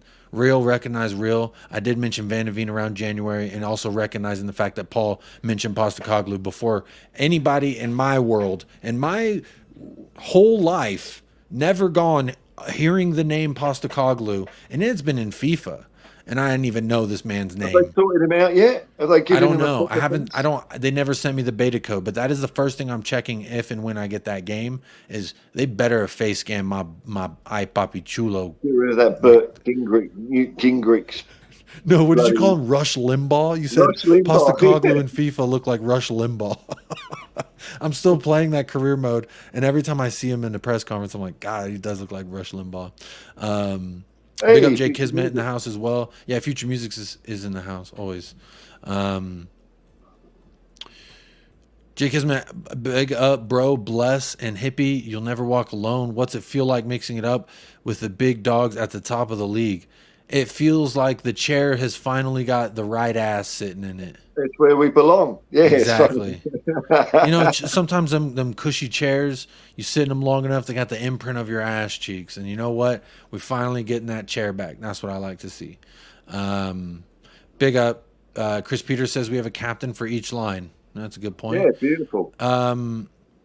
Rich says, I'm not sure that many Spurs fans were, quote, Son haters. Many were just calling for him to be played through the middle, and we were proved right. Absolutely. I did preface what I said by saying, regardless of how you approach the Son thing, I think everyone was in agreement about playing through the middle. So it's a good time when everyone gets proved right in that notion. And again, I think Son haters may be a little harsh to some people, but I did hear for him to be sold. I did hear for him to be benched for Solomon or Perisic. I did hear for him to be all these different things. And I've never understood it personally as a huge Son fan. I've never understood it. Because again, if he was putting out the same vibes as Eric Dyer laughing at us for being losers, etc., I think that it would be different. So maybe I need to not say Son haters, but Son critiquers. How about that? Yeah. Unless they were a hater. Unless you were a fucking hater of Son, you are absolutely in the mud. Chris Peters hitting us with the £5 super chat. Big up Chris Peters, double dipping, and I ain't talking salsa or queso. Is a YouTube chat member, and he's hitting us with a super chat. It says, question for the panel: how did you both fall in love with Spurs? I'd love to know. How about the chat? How did you all fall in love with Spurs? Paul, I'll start with you. Well, it's I started supporting Spurs when I was a little kid. I had a football, and it had all the sort of a load of football teams written on it. It's just a cheap ass 50 cent, one of those footballs you kick up and it blows away in the wind. Mm-hmm. And I remember throwing it up, thinking I want to support a football team. And I threw it up in the air, and my finger went on West Ham United, and I thought, I don't like the sound of that. So I threw it up again. I cheated, and Tottenham Hotspur. And then not long after that was the Argentina World Cup, which Argentina won. And then it was like 2 weeks after that, Tottenham signed Ozzy Ardiles and Ricky Villa, and that was like, that's the first time, that's when I can start clearly remembering Tottenham. So that would be 78. Well, it's beautiful. For me, I was working with a young man, an intern at the time. His name was Michael Ramirez. He's the other half of this podcast. And I'd fallen in love with the sport. And I just really felt like I wanted to follow a club in the best league in the world, in my opinion, was the Premier League. And at the time, there was a lot of clubs that were doing really well, just won a bunch of things. And I'm not the kind of guy that when I want to support something, I'm like, who's the winner? Who's the best? Who just won like everything? So what I did, who's won everything the most? And then I'd be a City fan, and I'd be up here talking about Erling Haaland. But for me, I was like, no, I don't want that. I don't like that. There's been players I've admired, but I never followed a club for my whole life. Like, I've enjoyed every World Cup. I've followed most of the players from nationalities like Bastian Schweinsteiger. I followed Mueller because I was a fan of the Germany teams, a fan of the Brazilian team, so I followed Neymar. I followed, and then I also, there's a guy, Didier Drogba. I know he played for Chelsea, but he was one of the things I was like, damn, like where does he play? And that kind of like shined a light on the Premier League, and that was early on for me. So. But in America, it wasn't really in your face, and it was one of those things you had to dig for. And I have found that the kids in high school who knew about football, American soccer, who knew about the sport, they tended to be a little bit more intelligent than the regular heathens I ran around with. So I saw it as like and this was in high school. I was like, you know what? Maybe this sport, like, you need to be more evolved to understand it, because I played it my whole life. I was a goalkeeper, so I understood it from the perspective of watching my back line and just having the game in front of me. So that's how but Zlatan Ibrahimovic for me was a player that jumped out, and I was like, where's he going? So they're players I've followed, but it wasn't until I met Michael that he convinced me to fall in love with Tottenham Hotspur. It was there at the end of Pochettino's reign, so just as it all turned to shit. Just as it all, right. It was like, things look great, right? And I'm like, fuck yeah, I'm going to join this. I'm going to be a fan, and we're going to be great. And then it was just like, and then he got sacked. And then Jose gets sacked. And then it's just, it's been trials and tribulations, man. But so I haven't been the longest fan, but I'll tell you what, no one can question my desire, my dedication, because since I became a fan, there's only one game I missed a half of, and it was when my son was born. So I'm allowed a little bit on that end. But yeah, that's for me how I fell in love with Spurs. And a lot of that was, Son, KANE, Dele Alli. There was a lot of things that pulled me into the club. And I looked at it like that. I didn't just choose, right? I didn't just look and say, I want that one. I was like, what club like grabs me? As I wanted to watch all the Premier League matches and see who grabbed me. And honestly, Heung-min Son, I saw a great documentary on him, and I was like, that is it. this man right there is the deciding factor. Because I just saw the impact he had, and he was such a positive person. It was just like, that's how I try to live my life. And he emulated how I try to live. So I know I'm going a little long-winded on this question, Chris, but you did hit us with the super chat, so I got to respect it. But yeah, that's for me. So Son, Kane, we're all vital to me falling in love with Tottenham Hotspur. But I'll tell you what, once they're gone, I'm still going to love this club, because there's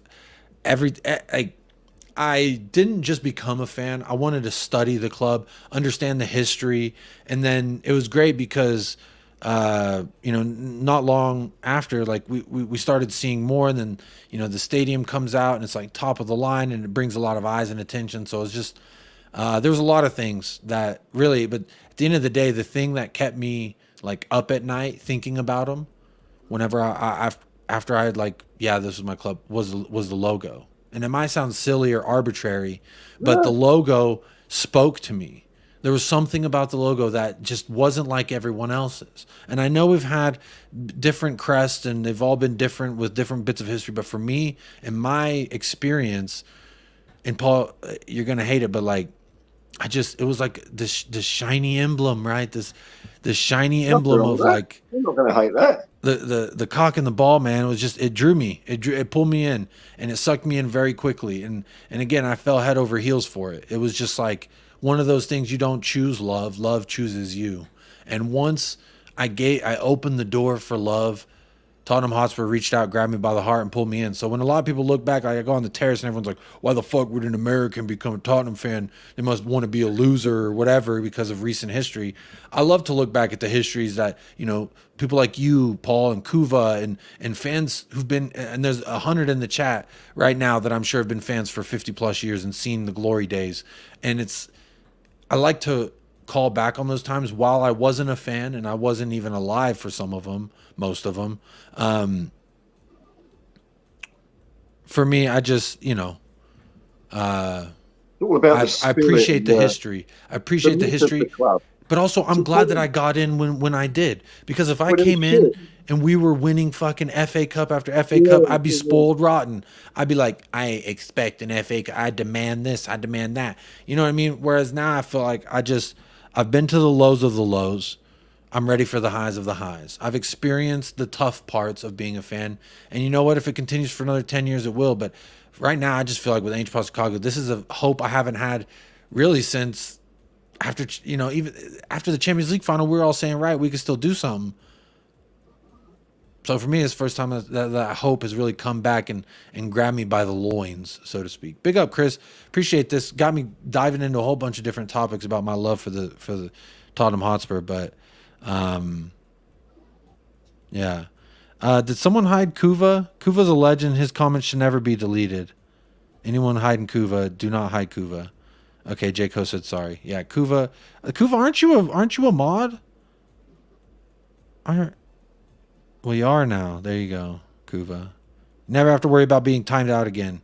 Jayco hit us with another super chat. Big up, Jayco. Says, I'm so looking forward to the Arsenal showdown. Yeah, that's going to be a good test, isn't it? It is absolutely going to be a good test. See how far we've come. So talk to me. Okay. Kuva's not a mod. I just modded him right now. I did just mod him. So he should be good to go. And Jayco's done that before. He's got fat fingers. I'm just playing Jay. Jay's always welcome in the house. He's been a supporter since the channel had like 100 people subscribed. So Jayco, I know he didn't mean to. He's done it before, and it's always a mistake. He always says, oops. That's what happens when you're a mod. You have too much power. It's like Superman growing up. Just didn't know the power of their strength. But big up Jayco, hitting us with the super chat. Looking forward to Arsenal showdown. I think a lot of Spurs fans really wish it was this coming up weekend. We have to wait 2 weeks, but then we get a nice little warm-up beforehand. I think this, and I say warm-up, and they fucking kicked us out the FA Cup last year, so let's have it right. But I'm feeling too good. I'm like Elvis G, YouTube chat member. I got my blue suede shoes on. I'm dancing on my way to 2 weeks from now when we get to see Spurs again. I'm looking forward to hearing the pundits and commentators start saying things like, when's the bubble going to burst for Tottenham? Because when they start saying when's the bubble going to burst? You know they're scared because the bubble ain't bursting. And I'd love to be playing Arsenal tomorrow, but you're right. Nice little warm-up against the Blades. Bit of revenge for last year.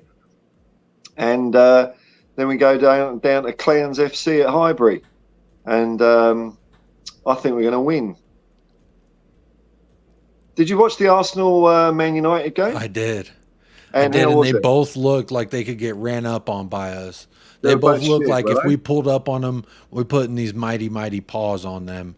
And honestly, from what I've seen, I can see Arsenal fans aren't happy at the moment because Arteta's playing players out of position and they just don't look like they're any good. Kai Havertz, they were creating a lot of chances early on and they were just not capitalizing. Kai Havertz whiffing 6 yards out from the box. Bukayo Saka as well, shooting directly at the keeper when he was 6 yards out from the goal. They are not firing on all cylinders. Now is a great time to play them. But also, I still think even if they're firing on all cylinders, I'm not scared of Kai Havertz. I'm not really scared of any of these players. And Eddie Nketiah, I didn't see shit from him to say, oh, he's coming. We got to go face Eddie Nketiah. Normally, we make strikers look world class. Now, they will have opportunities against us, but their defense, Ben White, Ben Shite, got bent over and looked like a damn lap dancer for Marcus Rashford. Now, Marcus Rashford didn't finish his dinner a few times, but the one time he did, he absolutely sauced him and I think it was Saliba. They were both doing the same little dance. He had them in unison. He had them two defenders in unison. So, honestly, United don't even attack them the way in the manner in which we will. Maybe I'm getting too cocky. Maybe I'm getting too ahead of myself. Big up Adekunle as well, but I just have a feeling we're going to go in there and fuck them up, man. We ain't holding back. Yes, man. Yes. That's it. Big up Adekunle says, Jacob, as a Texan, you gave Son's goal the best commentary. Poro is way better than Emerson. I've thought about doing watch-alongs. There's just too many people live. I don't want to. I've thought about it. This is the thing is people might unsub because I'm going to scream. They're not used to that, Jacob. They will be like, what is this, Jake? Because when it's game day, when it's in those 90 minutes, I'm a different beast. It's like if you caught me at the gym playing basketball, you might not think I was this friendly, positive-mannered motherfucker. You might think, steer away from this guy. Yeah. Don't look at him. Don't look at him, Charlotte. Don't look him in the eyes, man. He's este loco, way. That's what they say, man. Come on. Justin gonna be waiting for y'all at the Emirates. This is an Arsenal fan. Yeah, come on, bring it on, man. That's gonna be so much fun. And honestly, I'm glad that it's not the international break and then Arsenal. It's international break, Sheffield, which we should go out there and put the doozy on them. Because again, I know last year they knocked us out the FA Cup, but I'm not looking at last year. I'm looking at ANGE ball. I'm looking at ANGE Postecoglou and what he's done with us. Maybe should look at the tapes from the Sheffield United game and base who he picks his first 11 on it. Well, no Kiefer Moore, so we'll be all right. Kiefer Moore last year was tearing us up out there. I think that's who it was for Sheffield. He was on a hat trick or something like that. Big Jammy Get in the house. I hope Ainge got to see the Dire Pizza review video. I'd like to think that was the nail in the coffin to his crap career. I do like to think that, and I remember when he first got hired, I said, this is the first video, if I'm Ainge Postecoglou, I'm showing to Eric Dyer that this is not how any of my players conduct themselves in a manner in the public eye. You are a veteran here. He gave him the captaincy versus Barcelona, and what did he do? Exactly what we all knew he would do. He did exactly what all us Spurs fans knew he would do. Exactly. And he showed his whole ass. Both cheeks and the rosy center. He showed it all. And Ainge said, got it. Thank you. Got my evidence I need for you. And then now what he did with the Fulham, same thing. Got my evidence on all of you. But we all knew this wasn't going to be an immediate building of Rome in a summer window. We've said it both up here, Paul, that we want at least 4 windows. So now 3 more windows with Ainge before we really say, why did you play this player? At least that's me. And I know some fans were doing it on Tuesday saying, why did you play these players? Why did you make all these changes? But again, let's remember from a point of we're starting something here. To start changing, helping, curing anything, you have to diagnose what it is that needs fixing. And how can he say, oh, I know this table is going to fall apart if he hasn't put any weight on the table to see if it could hold up? And he put weight on a lot of different tables and showed half these tables got to fucking go. I would argue 9 to 10 of them got to go. And we know that that's not all going to happen in one summer. So I think we just get a little impatient as fans when we see other teams like Chelsea sending half of the platoon over to Saudi Arabia for peanuts and 50 mil. It's like, well, why can't we have that? It's always, grass is always greener on the other side. I remember being like, damn, United dropped 100 mil on some Brazil winger out of the Eredivisie. Look at him today. Look at Anthony today. I wouldn't have dropped 50 mil on this man. And I'd rather be where we are in the table than Man United or Chelsea at the moment. And I'd rather have played the way we've played. I mean, not just where they're at in the table. It's a couple matches in, but I'm looking at the manner in which we won those matches rather than let's look at the table. Because at this juncture, the table's going to change 50 ways from Sunday by the time it's 2 months from now. The table's going to look completely different. So my point being, I'm looking at how we won those matches in the dominant fashion and the way we went out there and just literally, like I've always said this, I hate to sound like a broken record, it's the boxing match. We put the mitts on, we said, who wants to box? United boxed us for about 40 minutes. Okay, they went 3.5 rounds with us. Well, round 4 through 12, ding, ding, ding, motherfucker, you ain't eating nothing except these left, right, the 1-2, and the body shots. We did the same thing to every single team. It's literally like a boxing match. You saw it again versus Burnley. Who's going to step up and fight me? And they tried. They tried. They fought till the very end too. Bless their little hearts. But even their manager said, at a certain point, we just could not keep up with them. That's ANGE ball, baby. That's it. Is it ANGE ball? Can I say that confidently? When I said it's ANGE ball, baby. Boom. Tried to boom. Dun dun dun. You see, I just think ANGE ball is football, and but the media love them. They need to brand things, but I think that's why we're going to beat a lot of teams this year, because we're playing proper football, and it looks like we're playing with freedom. And like what you said a while ago there, Jacob, I just had fun. I've been having fun watching these games, like the Burnley game. Me and you were texting each other, even 1-0 down. It's like, okay, 1-0 down. That's your. You've to use your boxing, you've laid a glove on us, but we're still standing. And you know what? We've got the stamina. We've got Mickey in the corner giving us cuts when we need to. And we just came out and we outplayed them. And that's what's going to happen. People are going to try and play football with us, but we're better at football. That's what ANGE ball is. ANGE ball is just get the ball and stick it in the back of the net. And I love the way that even 3-0, 4-0 up, we were still going for another goal. I mean, we took our foot off in the last 5 or 10 minutes, but up until then, it's like, okay, yeah, 4-1's not enough. Let's go 5-1. It was great. It is absolutely great. I got distracted by this comment. Joe Hong left after their super chat. They also made fun of Son for clapping too much or some shit during his first speech as a captain. What I will say is the one person, Kate, who was on here, who was giving him shit for the manner in which she's apologized. And now she has said she's seen the light. So let's allow fans who had a preconceived notion and maybe a barrier, a societal preconceived notion of what a captain looks like. Let's allow people to come over to the bright side and see that, in fact, Sonny can give you a flower and a punch in the face. And it's just all good. That's the way I see it anyway. But big up Joe Hong. Anyone expecting the I have a dream speech from a guy speaking in his third language? Yeah, it's kind of funny. I wouldn't doubt it coming from Morgan. Big up Roy in the house. There's a couple new names. Again, still over 125 of y'all in the house. 118 likes. Y'all absolutely killed it. So got nothing to complain about there. Keep participating in that poll. I see 149 votes. And 59% says Heung-min dad, with 32% giving it to Maddie the baddie. And 3% to Solomon. 6% other. And I think the other was Romero.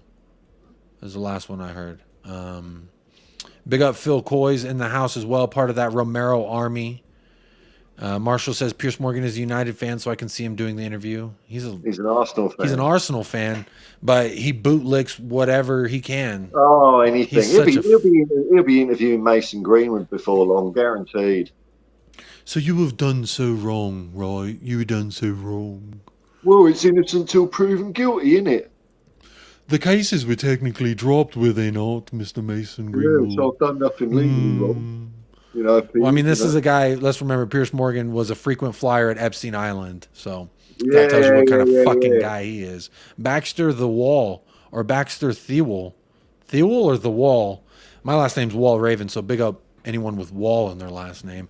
Hello, Jacob and Consummate Paul. Backs to the wall. Backs to the wall. Yeah. When your back's against the wall.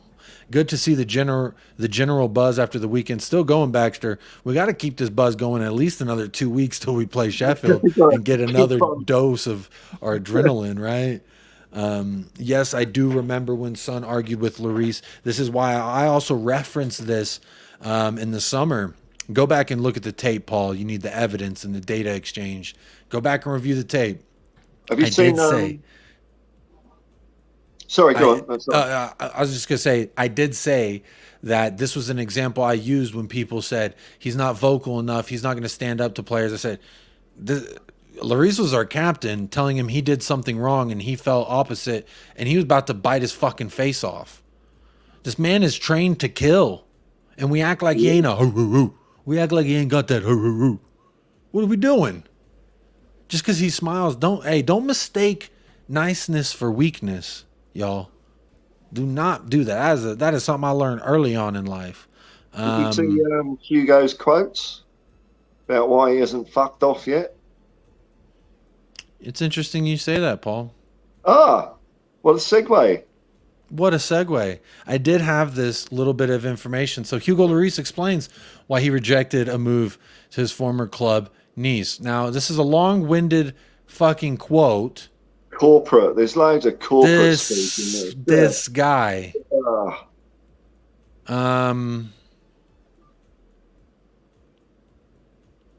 I don't even want to read this whole thing. It's fucking annoying of a quote. But what did you take away from the quote? Anyone who hasn't seen it, I'm gonna leave it up here so you can read it if you so choose. But Paul, what did you take from the quote? Just fucking hated it. Mealy mouth. He's got corporate speaking there, you know, about his, you know, professional journey and vision for the future and all this dumb shit that, you know, has come over from corporate. Let's read that sentence real quick and just take it out and just fucking read this sentence. My professional journey has shown that exchange, sharing, and collective growth have always forged my decisions, even more so when it's about coming back to the club that trained me. I was just like, bro, this is a long way of saying you didn't want to go fight for your job somewhere else. And he's basically saying they deserve more than me to make a decision on deadline day to help. But I'm sorry, any fucking club, you know, if you're a supporter of Nice, you're like, damn, we're going to get a legend. He's going to come back. And then he's like, I think I owe it more to say no than to just join right now. I'd be like, you motherfucker, you should have joined us. Yeah, we trained you. We wanted you back, mate. You know, an Indian summer to your career. But, no, I'm not going to get guaranteed first-team football at Nice. Well, you're guaranteed no fucking football at Tottenham Hotspur, mate. Sling your hook. Go. Silliness. Mark, this actually, on the back of this shirt is Heung Son. Oh, there you go. It's Heung Son. Big up Daniel Sandoval. Evidence. The evidence is there, man. Building.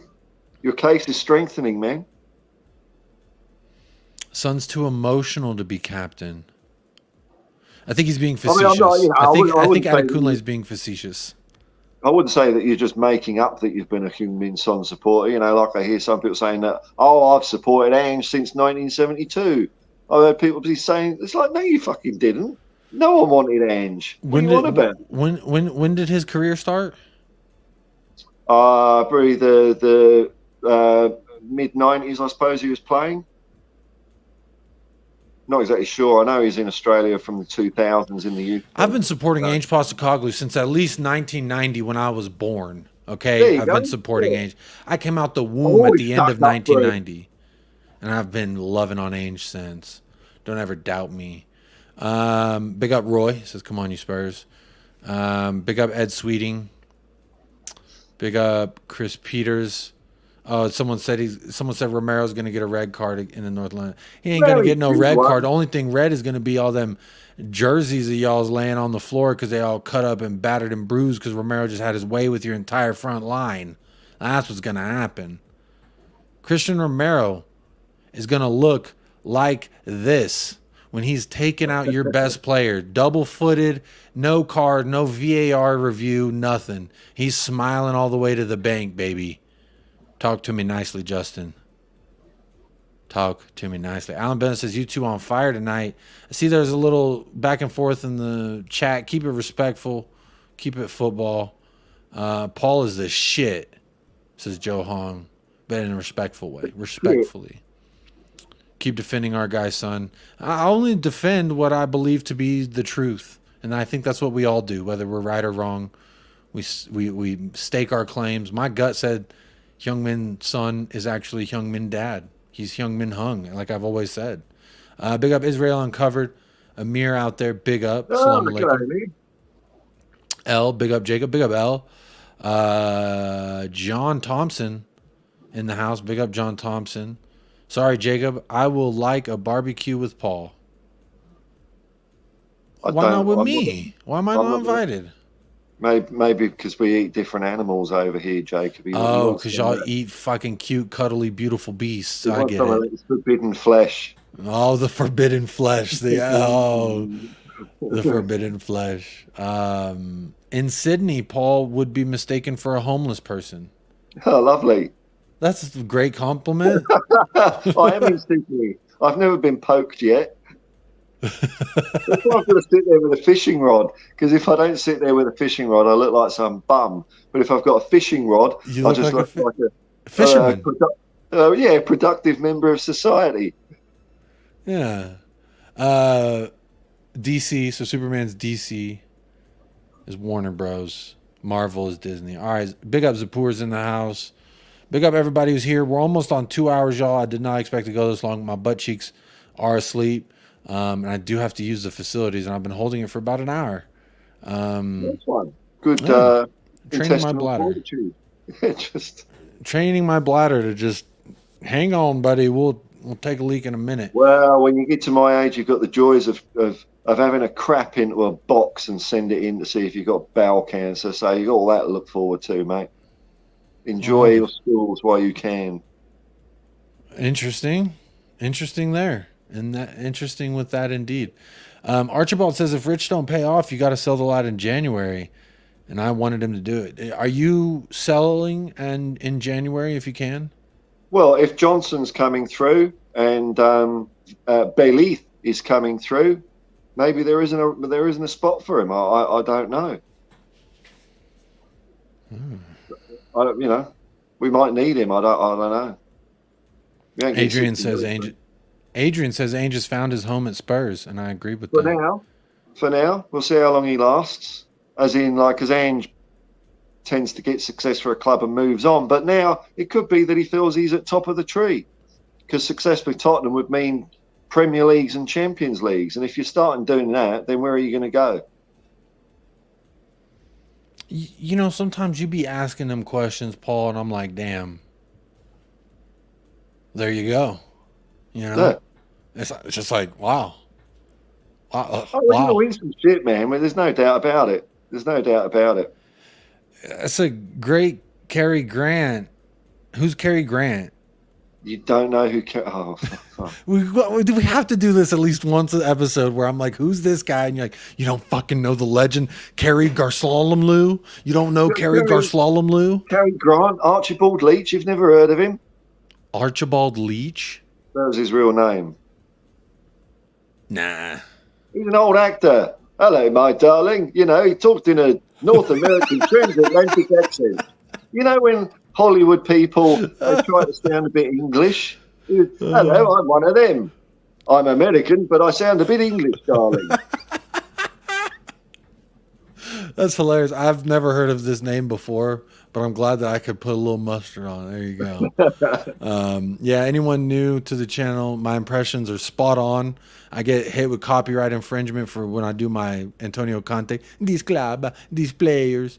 You know, I just, when I sang the Champions League. It's unacceptable. These players is unacceptable. Unacceptable. I can only do a word or two accurately. Then the rest, it begins to, let's say, be international. My impressions become international after a few words. Yeah. Big up Psychedelic Shallon, 100 likes activated. Now run it up to 200.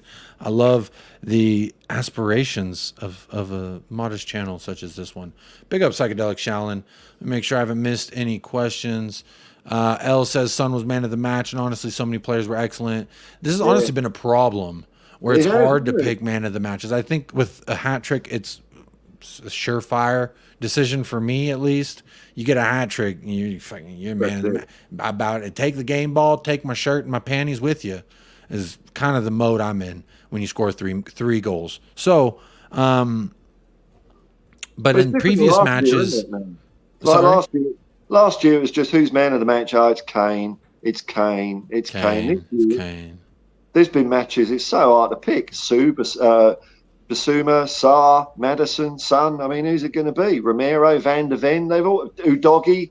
Bloody hell! It's like our whole team's great now. Bloody hell! I love Rip Grant. R.I.P. Did one of the Mythbusters die? Yeah, Grant Imahara. It was sad when I found out they weren't even friends. You know, they didn't even like each other. You know, they didn't hang out. But on screen, I was like, I imagine they hang out and do science experiments at home, and they have a good time with each other. I thought they were like roommates and like best friends, and then it came out that they fucking hated each other. It was like, wow. Yeah. Y'all make great television, though. I enjoyed it. Zapur says, watch the game and highlights 3 times already. I've seen Dungeon Master, but I wouldn't admit it. Dungeon Master, fetch the Gimp. That sounds like Pulp Fiction. No, it's more innocent. It's more innocent than Pulp Fiction. Pulp Fiction. Okay. Big up Phil P in the house. Ange Ball is Shirley beautiful. Shirley, but don't call me Shirley. C Cubed, big up C Cubed. Happy Heung Min Oso Daddy weekend. Big up. I love that. Oso Daddy, indeed. Here's a question. I will start. I guess it's a good time to run through some of the questions. Let's see. The first question I have starred, I only got 2, and Exodus was one of them. Swim Master. I, too, thought it was a great result against Burnley, but I did notice a drop-off in the last 20 to 25 minutes with the 5 subs. Did anyone else notice that? Maybe Ainge thinking game 1, let others get time. I feel like if he did feel this way, he would have put in Ashley Phillips and let the pony get wet, so to speak. Paul, let me go ahead and throw this one over to you first. Oh, I think, the players had done their job and he was taking them off. And I don't think Ange would have been happy that we went to sleep a little bit. But you got to take it in the context of a 5-2 win. So how angry can you be, I suppose? But it's not the norm for Ange's teams to sit back. It doesn't matter if you're 7-0 or 8-0. You're going for goal all the time, right up until the whistle. So, some of the characters that came on, I'm surprised we slackened off so much, actually, because I figured they messed up against Fulham, some of those people, because they don't like playing under pressure. So I thought, well, here's these a game. Players, they don't want to play under the pressure. That's right. Thank you, Antonio. That's what I'm here. I'm a pundit. That's pretty good, man. Hey, I mean, don't tell the Mario brothers or nothing, because, excuse me, Chris Pratt, make room for new Mario. But continue with your point. Sorry. So this game they came on when there was no pressure, and they weren't awful or anything like that. But it did slow up. I'd say a bit, maybe last 10 minutes. It was after we scored the 5th goal. That's really when it started slowing up. And I think we won't be seeing so much of that in the future. That ain't going to happen. Big up John Joe in the house. Large critic against me. but a lover of the channel, no doubt. So appreciate you, John Joe, being here. Appreciate everyone being here. Got these getting starting up a couple more questions. Kuva's in the house. Big up, lads. I was playing football in the back garden with my dad when we heard the roar of the crowd at White Hart Lane. I wanted to go, and I've been a prisoner since. What a great little origin story we got. And Kuva didn't even have to be here. Great theory. I think there's some truth in this theory. So Kuva's theory, and sorry if I'm misquoting you here, man, but it's the first live crowd you hear. That's the team you support. And that would have been the case with me in Tottenham, even after my pointing at football. But also over here, I started supporting a rugby league team because it was the first crowd I hear. So when you hear it, that's it. It just draws you in. It's like a mermaid on a rock. A little siren calling the boat to their death. Yeah. Well, you know, maybe a bit of pleasure before death, you know. One would hope. One would hope. That's the dream, isn't it? You know, you're not going there seeing some watery tart on a rock thinking I'm going to go and die. You're thinking I'm going to get the jiggy, aren't I? Real quick, I just checked the subscriber count, and 11 people have subscribed to the channel. 11 new, beautiful Tottenham Hotspur lovers. I'm going to catch you, man. I'm going to have to keep coming on to this bloody show to spruik my channel. See, that's the thing. Paul said long ago, as soon as his channel surpasses this one, he's done. No more appearances. No matter how much I pay him, no matter how much I stock the green room with his favorite snacks, he said he's not going to come on the show. But what I have liked is since that announcement, we've both grown together, parallel with each other, not to be overtaken. Therefore, your appearances on the channel. That's a good thing, too, because if you start getting close, I'm going to have to go onto your channel and steal all your new subs because I'm going to say, or else Paul and I will just not be able to stream together anymore. Yeah. But I appreciate everyone who has done that. Hotspur Hippie is in the title of this episode, so go ahead and click that and and give him a sub. See 132 likes. I'm absolutely humbled. Cannot ask for more. 160 votes. So like I said, about 30 people want to participate in the poll, but don't want to hit a like, and that's okay. You're allowed to live the life you want to live. Well, what you could do is you could change your poll to have you subscribed to this channel yet. I heard that isn't annoying at all, and people love it. Great way to engage. It's all about engagement. It is all about engagement. Ask my wife. The Pilch says, hello, fellas. I'm following Hotspur Hippie around the internet at the moment. I'll subscribe right now. Come on, you Spurs. Big up. Big up for that. Big up indeed. Peter Ford in the house. I don't know if I said hello, but big up, Peter Ford. Seen you commenting a few times, but says, after I watched Spurs beat Leicester in 1961, I'm 69 years old, so I've been through the highs and lows with Spurs. And I love that perspective because folks like y'all are the ones who keep the history alive. And if we don't remember our history and take some pride in it, how can we take pride in where we're going? That's at least how I feel. That's right, man. You've got to aim for something, eh? We've been the best before. Yeah. Ed Sweeting says 86-87 FA Cup run to the final, which we lost to Coventry. Dad was a fan too, so it was an easy choice at 7 years old. I like that he gave you the choice. David Allen, I've only followed Spurs since July 1st. Tell me why. Haha, I'm an Aussie. I'm going to guess ANGE postecoglou. You know what? Whether it's been a short time or a quick time, or a short time or a long time, it's always going to be a good time. Don't matter. You love Tottenham, and that's all that matters. Once you're in, you're in. Yeah, once you're in, you're in. Absolutely. Big up Ben Kaufman in the house. David Allen always followed Watford. Mom was born there. Big up Watford. Big up Nita as well. Big up J-Lo J. I'm messing it up. But JJ says, I grew up in Chestnut, where the old training ground was. My dad owned the local Chinese restaurant. Glenn Hoddle and Ozzy used to eat there, so Spurs were the only team for me. That is fucking cool. That's brilliant, eh? That is absolutely cool. Your dad owns the local Chinese restaurant. Two absolute legends. Brilliant. Used to eat there. Hey, I love it. Well, Big up. Everyone's sharing their experiences, and I like that. I'd still shit my pants today if I walked into a restaurant and there's Glenn Hoddle and Ozzy Ardiles sitting there. I'd be like, Oh, big up. What a legendary way to fall in love with the club. Jacob, you emphasized how important it is for a team to play with style for fans to fall in love with our club. Not the only one who emphasized that, but yeah, I definitely agree with that. That you have to have enjoyment when you watch the damn thing. That's why we all tune in, right? And right now, I don't think. Well, look, people might debate this, but they're idiots if they do. Tottenham Hotspur are the best team in England at the moment. We're playing the best football. We're doing the best things. We're the best right now. Right now, we're the best. Cal L Agent, Kai L Agent 47. Cal People L, are genuinely convinced we've won nothing when we're one of the most successful clubs in the league, never mind the country, by a significant distance. I would also say something I like to take pride in when I go represent Spurs is none of you bloody bastards won a European trophy before us. So suck on that one. That's a nice little boast. And we should have won the European Cup in '62, but we were diddled by a bent referee against Benfica in the semi-final. Yeah, I don't remember that match, but yeah.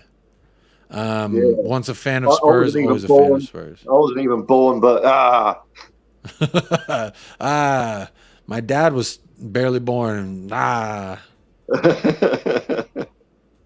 Ahmad is as good as wink to a blind bat. Interesting. Very, very big up, Jammy. Hotspur's in the house. Big up. Another YouTube chat member checking in. Feeling good right now. I'm feeling my back hurts a little bit. Like it's time to end the show. We've hit over 2 hours. Right. We've paid our debts, but I want to make sure there's no other questions before we do the final part of the show, which is answering the questions. So this is the part where I say I apologize to anyone's comments I've missed. But I'm scrolling vehemently to see. Shout out Steve D. Philly ain't from Philly's in the house. Long time no see, my friend. Still can't believe Goons paid that much for Shite Havertz when no other teams wanted him. Absolutely, bang on. Good night, Kuva. You're probably already gone because this was 30 minutes ago. But big up everybody. I'm going to see if there's any questions, any cues while I scroll through real quick. Play the Eric Dyer video, Jacob. I've already played it, man. I've already played it. Jacob, Steve says your dark side has been hidden by a thin veil lately, Jacob. Interesting input there, Mr. Steve. Are you saying I've been a little bit rambunctious? Mm-hmm. It'll be feisty, eh? A little spicy jalapeno. Are you growing a pair, eh? Are they dropping? Have I? One has. No, I'm just playing. No, I just think that sometimes when my face is on a screen and people are yelling and screaming, I gotta at least just put in my 2 cents where I can. But I also try to be as respectful of everyone as possible. I'm a respectable guy. I try to give the respect I want to receive, even if it's not always reciprocated. Big up, Steve D. Maybe you've seen me getting spicy lately. It's just because I love this damn club so much. I always try to keep the vibes immaculate, though. Come on, guys. Smash the like button and subscribe to the channel if you haven't. Big up, Adrian. Appreciate the promo. I need to make you a mod, too, but I don't know if you want to be one.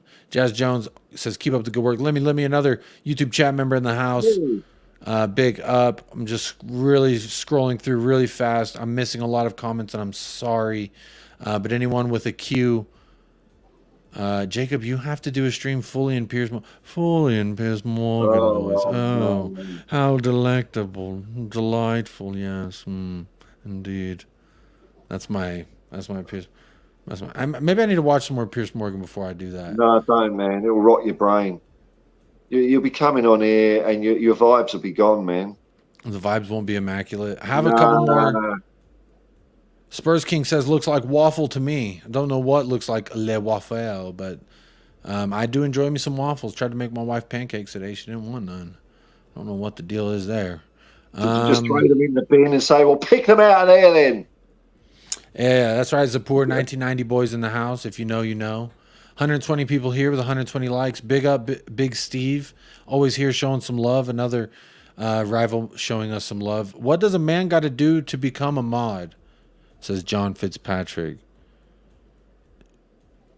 I gotta find you in the chat on YouTube, and then I can mod you.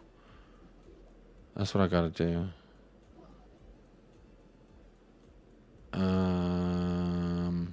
I can't find you right now. Sorry. I'll mod you. I don't really care. I thought you were a mod. I thought you were a mod already. Paul is quality. Absolutely. Chris Peter says, to be fair, Lloris gave us 10 years. When he was in his peak, he could have gone to Madrid or any other top club. Fair point. Very fair point. Love me some Lloris back in the day, but he really threw it away for me there at the end. Mountain Bushman, big up Mountain Bushman. Hey, Jacob, if you ever visit Australia, come up to my place in the mountains with Paul for a barbecue. As long as the menu doesn't consist of one specific item, the party list, the guest list to the barbecue can consist of it, but the menu cannot consist of it. And Paul knows what I'm talking about.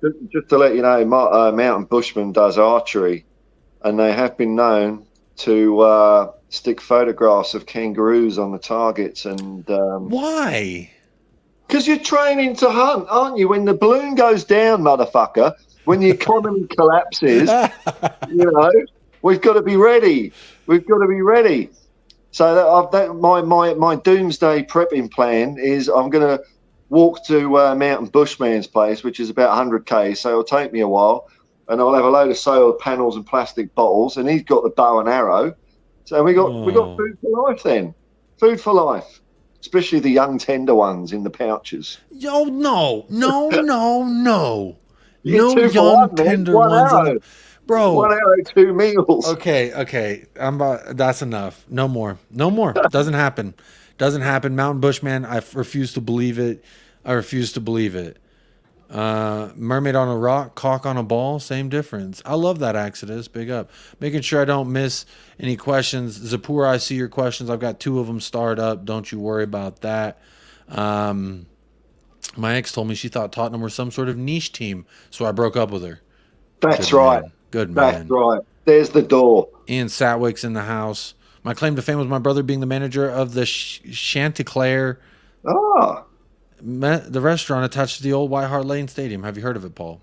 Certainly have heard of it. Been there a couple of times, yes. That was it used to be a place where players used to hang out as well, but not in my day. Nana Hotspur's in the house. Love it when I see some Nana Hotspur. Big up Nana. Question, but I don't see a question. Maybe we got it. Yes.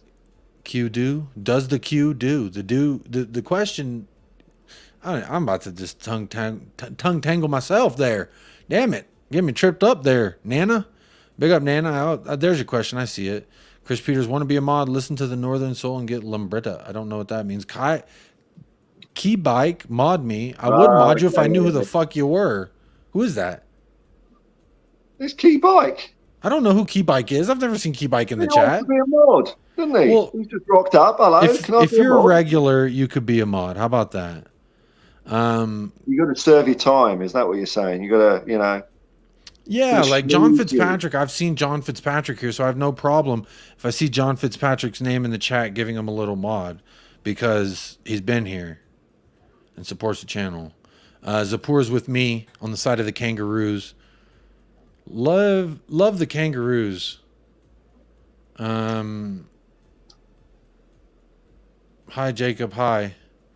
Is becoming a mod as easy as asking for it? I know. No, I got to know you. You've been here a while, Zapur. You're probably close to breaking that threshold, my friend.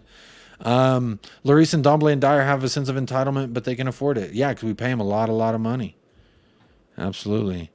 I think this person is a troll. I've seen this person in a few other accounts being a troll. Key Bike says, I'm a fellow American Spurs supporter. Big up. Where are you from? Where are you from in the States? Do you prefer Whataburger or In-N-Out?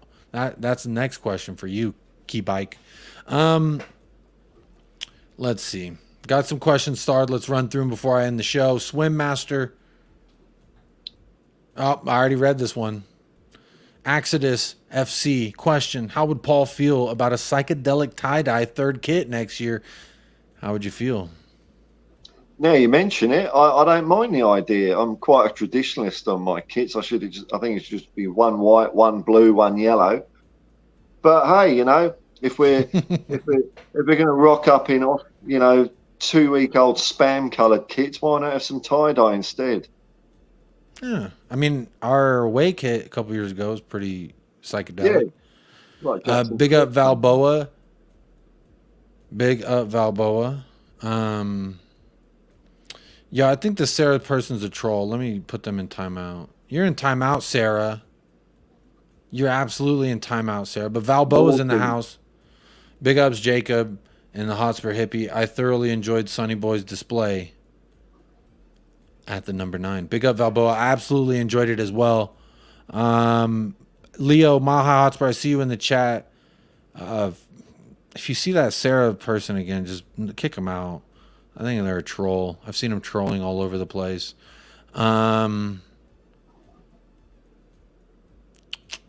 Cursor says, as a Chelsea fan, a lot of you Tottenham fans are cool as hell on here in the live chat. Y'all took a leaf out of Jacob's book. I respect it. This is not just my book. It's like the Bible. It's the book that was written before I was here, before any of us were here.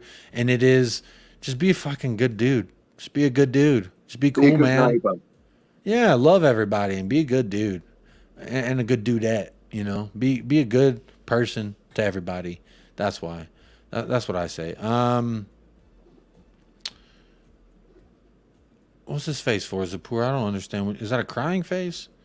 Or like a Mike Tyson face? Because he got the tattoo on the side. Why is a listener asking Jacob to become a mod? I don't know. They want to be a mod. And TT Tone, in your opinion, do English regularly mispronounce American name places? Sometimes. Probably not as bad as I mispronounce English places. No, totally nice. It's not the same. Big up Kai Bike. I've got that one right. Kai, you chose In and Out. Cheese Hunt. What was the one you said earlier? Cheese Hunt. Cheese Hunt? Yeah, Chesnut. Never mind. Chest Hunt. Couple more questions before we end the show. We just start going on about how bad I read names. Dry Roast Peanut. When will we know who's been registered and who hasn't? I believe they have up till the 5th, right? No, it's actually. Well, I can't look at it because I'm on my phone. I looked at it earlier, and I think it's a week Wednesday. So it's a fair old while. Oh, so we still have a minute. Eric Dyer doesn't have a shirt number at the moment, which is kind of nice. Zapur's question, do you have a Discord? Will you be playing FIFA Club? I got more than a few buddies who could need another body for club. Yeah, man, let me know. I do run a lot of pro clubs on FIFA. There is a Discord Michael and I created for the channel, but honestly, I'm not too savvy with Discord. It's very complicated, but I wouldn't mind having one. But yeah, I don't have one at the moment. Or we do have one, but it's very dead, and it's not like any other Discord channel because it's very just there. It just exists. No one's really in it. It's just me and Michael. Question, why does Nick on the Irish Hotspur yesterday continue to say that Son has lost his pace? Can you maybe speak up the next time he says it? It's misinformation. It's a disservice. I felt like Zapur, I thought I have spoken up every time I'm on the Irish Hotspur. I always speak the truth in the manner in which I see it. And I did that yesterday. And I don't remember Nick saying... I don't remember. Maybe I wasn't paying attention and my squirrel brain took me elsewhere when he brought it up. But anytime... Zapur, I've gone on numerous large channels, way bigger channels than this one, and said everything that I say on this one, which is he has not lost a bit of pace. I have video evidence I can send to anyone who wants to see it, not just as a number 9, because some people say, yeah, well, he's got the pace as a number 9, but not as a left winger. I have video proof from this season in the ANGE postecoglou system in which, as a left winger, he does in fact have the pace to burn those defenders. So, dispels all myths. Over and over, just dispel Mythbuster Sonny. But I don't remember Nick saying that. And if I am there, and he says it, then I'll speak my truth, and he speaks his truth. I love Nick, love his input as well. So, but I don't remember him saying anything about Son's pace. But everyone talks about Son's pace, but it's a myth, and quite frankly, it's been proven wrong. Nana Hotspur. Do you think the international break will affect our momentum so severely? Paul, I'll let you answer this one. Only the same. It'll affect other teams. So, I think it's a fairly level playing field. It shouldn't. I'm not worried about it. So just keep cracking on, eh? Yeah, let's just keep cracking on. Chris Peters says apparently in 14th we have. So there you go, Paul. Roy, Yeah, thanks for the fantastic show. One love. Big up, Roy. Appreciate you tuning in, hitting that like for us. Share the Discord, dead or not. See, the only thing I know about Discord servers is that when channels start having a Discord server, then you've got this little side shoot thing full of people that, you know, they just form a little world of their own, and it can get quite toxic in Discord servers. So that's why I'm not going to have one. Well, I have one. I'm opening Discord right now so I can find the shareable link. And Michael and I were going to reserve it solely for like Patreon members when we first created it. But then half of the people who were Patreon members were like, I don't have Discord. So let me see. Invite people. Copy the link. Boom. Anyone hearing this right now wants to join the Discord, I just put the link in the chat. If you're fancy with Discord and I trust you, I'll give you moderator rights if you know how to fucking make it an actual like Discord server. Help me. Zapur already joined. Big up Zapur. I see you just joined the rot's already set in, man. It's just going to be a bunch of random nutcases all arguing. All right, fuck it. Who doesn't need it? Steady as Shark just joined. We got two. Hey, the Discord group lighting up right now. Come on, everybody, okay. Strap in. Next thing you know, I'm gonna be like, click the link, join the Discord, and I'm gonna be doing a shirt giveaway for everyone who likes and subscribes. You get a fucking giveaway, my bros. I'll be in the Discord server between 10 and 10:30 answering your questions. Too short, just join. Hey, yo, let's run some FIFA Club. For a YouTube channel, I can't contain all my engagement. I need multiple platforms to talk to strange internet people. Oh, man, it's blowing up. People are jumping in the Discord. Oh, wow. Hey, okay. This is kind of cool. It's kind of cool. I'll start one. Fuck it. It's kind of cool. Spurs fans unite. Zapur's in there. Big up Zapur. Maybe we can get this Discord thing popping. Big up Christoph Cavalets as well. Gina's getting some invitations. Gina, be careful. Don't take your time. Always take your time with your selections there, Gina. Got her pick from the bunch, whatever she wanted to do. Swim Master, why do we or any club need a third shirt? Well, sometimes you clash, don't you? And sometimes the club just needs to make more money, so they've got a third shirt they'll wear twice a year. That's a good point. No, was not talking about Nick who rates Emerson. That's Nick Barry Ranjit, who rates Emerson. Kai Bike says I rate Emerson as a defender. Defensively, he's okay. Vibes, he's all right. I like the vibes he brings as well. Look at that, bunch of people popping up in the. Wow, the United Spurs of America fucking server is alive. It is absolutely alive. Swing a bottle of champagne into its carcass. There we go. Mile High Hotspur says, very good to see Sun shut me up. It is very good. Big up Leo, Mile High Hotspur. Leo, put your channel link in the chat. Anyone who wants to go show some love to another Spurs content creator. He's kind of blowing up, Paul, and he didn't have to use a tree. His match day vlog, he's hit like 3,000 views on it.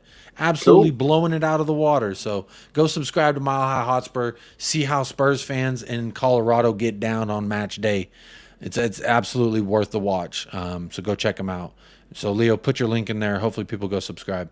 Big up the chat for the immaculate vibes. Try to keep it immaculate. The Sarah's back in the chat. Did someone time her out yet? She's back. I think it's Elias. That guy needs a life. Yeah, man. Mr. Sock Puppet returns. Sock puppet, more like cock puppet. Edward says, you say stuff, you get banned, and then you keep coming back under other names. You know what harassment and bullying is, mate. Sort it out. Boom. Ban user, delete their comments. Don't come in my chat anymore, dude. Turkey and Middle East are the last stops for unwanted players. Almost like a stopgap, right? You got 2 weeks of cushion left. Just get them out the door. There's a Discord server. Go ahead and join up if you want to. See a bunch of people sliding up in there. Someone just joined and said, "Hey, I'm a fellow internet weirdo," according to Paul. So, internet weirdos are lining up, getting up in there. Yeah, Swim Master. I would say it's for the money. 100% for the money. Hotspur's an international break will be good for Ainge to have 2 weeks with you. Exactly what I was saying, Paul. 2 weeks of Brennan Johnson with Phillips and these young guys that get them all going. It's all popping off. Look at you. You're hooked on Discord now. That's it. I'm just going to be Discords, man. I've got to reply to all the messages because I've got to keep engaging. No, and then someone in another group chat said, "Go on, Jacob, send me a bottle," and it's a video, and I don't know what it is. Someone sent me a video. I think it's Anchorman. What's going on? Don't worry about Discord. You need to do Twitter. They're doing a rev share now. Bro, I've tried. I've been working hard at the Twitter. Now I just shit post on Twitter. So I tried. Bro, Fabrizio Romano made $80,000 a month last month on Twitter, just from people looking and retweeting and commenting from his impressions. So if y'all really trying to help your boy out, get my Twitter numbers up. You Spurs of A, it's up there. You Spurs of A. You have to pay for that privilege. Right, but if I get like a decent amount of, I think there's only like 700 followers on there, almost 800. So if we can get that thing over 1K, maybe I'll do pay for the fucking check mark or whatever. Yep. Good job. You timed her out. Chris Peters giving us the top 5 prediction: City, Liverpool, Arsenal, Spurs, West Ham, or Brighton. Interesting. Judging by so far, yeah. David Cooper, Jacob, and Paul, great show. Can't wait for the next one. Take it easy. Big up, David Cooper. What's a Discord? Shit, you're telling me, man. You're telling me, man. But it's popping. You know what? I'm gonna try and mess with it tonight. Everyone who's joined the Discord, I'm gonna try and make more channels. Make more. I think they're channels within, like on the left side, Paul. There's like a tabs where it's like general chat. Fucking. I need to mess with it. I'm gonna mess with it now. Y'all revitalized my hope for the Discord. Paul, you're getting the Discord. You're joining the Discord. Everyone who joins the Discord, you're getting a fucking man. You're getting drawn for the whatever they say. What do they give away? You want a shirt with my face on it? Join the Discord. And in a year's time, when you're a YouTube millionaire, you'll be saying, "Oh, people in the Discord server, can you just all calm down? It's giving me a headache, man." That's what you've opened here, man. A whole can of shit. That's what Discord is. They're blowing up the Discord. They're all, honestly, I kind of like it. I kind of like it. This, don't worry. Like the first glut of people going in, they're going to be fine. They're going to be the cool ones. But somehow Discord just leaks out, and then you just get ne'er-do-wells and rapscallions coming in. It's just, bugger that. They said we want a shirt from DHgate. They're already asking for the free giveaways in Discord. So there we go. Paul, you're right. ZBD, I made a live show. Big up. We are going to end off very soon. We're tailing off here. You're going to be pawning off your wife's cello in the background there, just to. Actually, I do have an extra cello. Anyone want to buy another cello? There's 2 cellos. This is just a nicer one. You can pay for all the Discord junkies to give them free shit. There you go. Because the minute you turn that tap off, they'll all fucking turn on you. L says, "Dude, I always respond to you on Twitter." Big up. There are a few people who respond on Twitter. I want to say shout out those goats, because there's not a lot of traction moving for United Spurs America on Twitter, and that's okay. I don't need to be as long as y'all are here on the YouTube, that means more to me anyway. But big up L, always responding on Twitter. Fab Romano is a clickbait merchant. Yeah, and he retweets his own retweets. There's a cheeky 10 grand.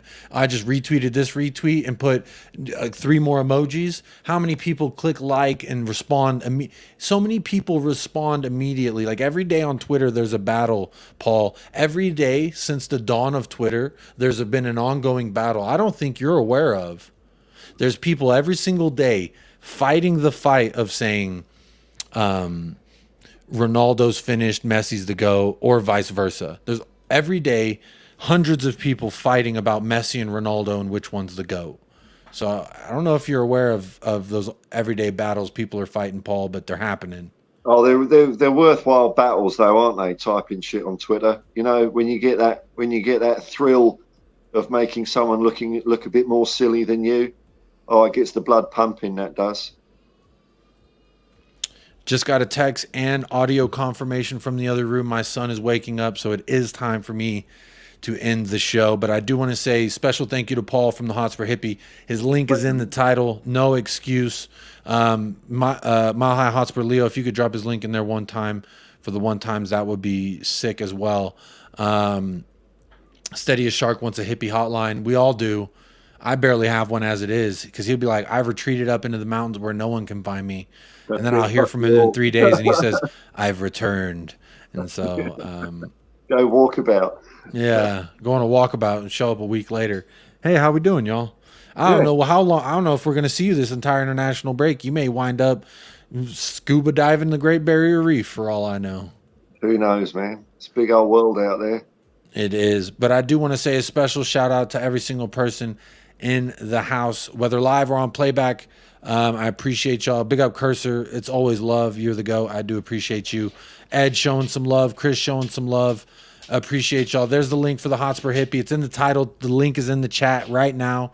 So no reason to not go on over there and hit a subscribe one time for the man who's brought such great who's brought such great quality content to the channel, or you can call it quantent.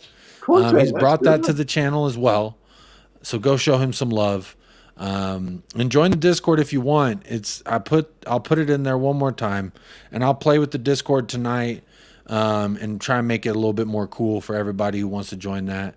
But big ups to everybody who's hit that like. I see 151 likes in the house, 178 votes. Going to end the poll right there. Heung-min Dad wins man of the match according to the poll. 60%. Over half of you 178 who voted. Over half of y'all said Heung-min Dad is man of the match, and I agree with you there. Hat trick hero, yes he is. Talk to me nicely next time you talk about Son. That's the motto for today. Talk to me nicely when you talk about Son, and put some motherfucking respect on his name. But that's going to do it for me. Paul, do you have any final words? Final thoughts? We're going to execute you now. What's your final meal? No. My number's up. I didn't know I was going to go out like That's it, buddy. We're coming for you. Well, at least I'm going out on YouTube and not fucking Discord, so there's something in there, I guess. Is that your final words? No, thanks for having me, Jacob. It's always fun. Thanks for everyone watching and keeping us going with nice comments and stuff like that. Makes it all easy. So, yeah, fun times, man. Thanks, Jacob. Yeah, fun times. I enjoyed it very much. Thank you for the raid earlier, Paul, and everyone who came over from the Hotspur Hippie raid. Do go and sub there if you haven't. Sub here if you haven't. And again, there was 11 people who subscribed. Oh, another 3 just subscribed, I just saw. So shout out to the 3s of you who just subscribed as well. Always helping the channel grow in that way. So hopefully I'll go on over there and subscribe to the Mile High Hotspur and subscribe to the Hotspur Hippie as well. Put some respect on Son. That's the way. Put some damn respect on it. That's how I always say, and that's how I feel. And I hope y'all feel the same way. But until next time, as always, stay blessed, stay fresh, up the motherfucking lads, and come on, you Spurs. Quiz.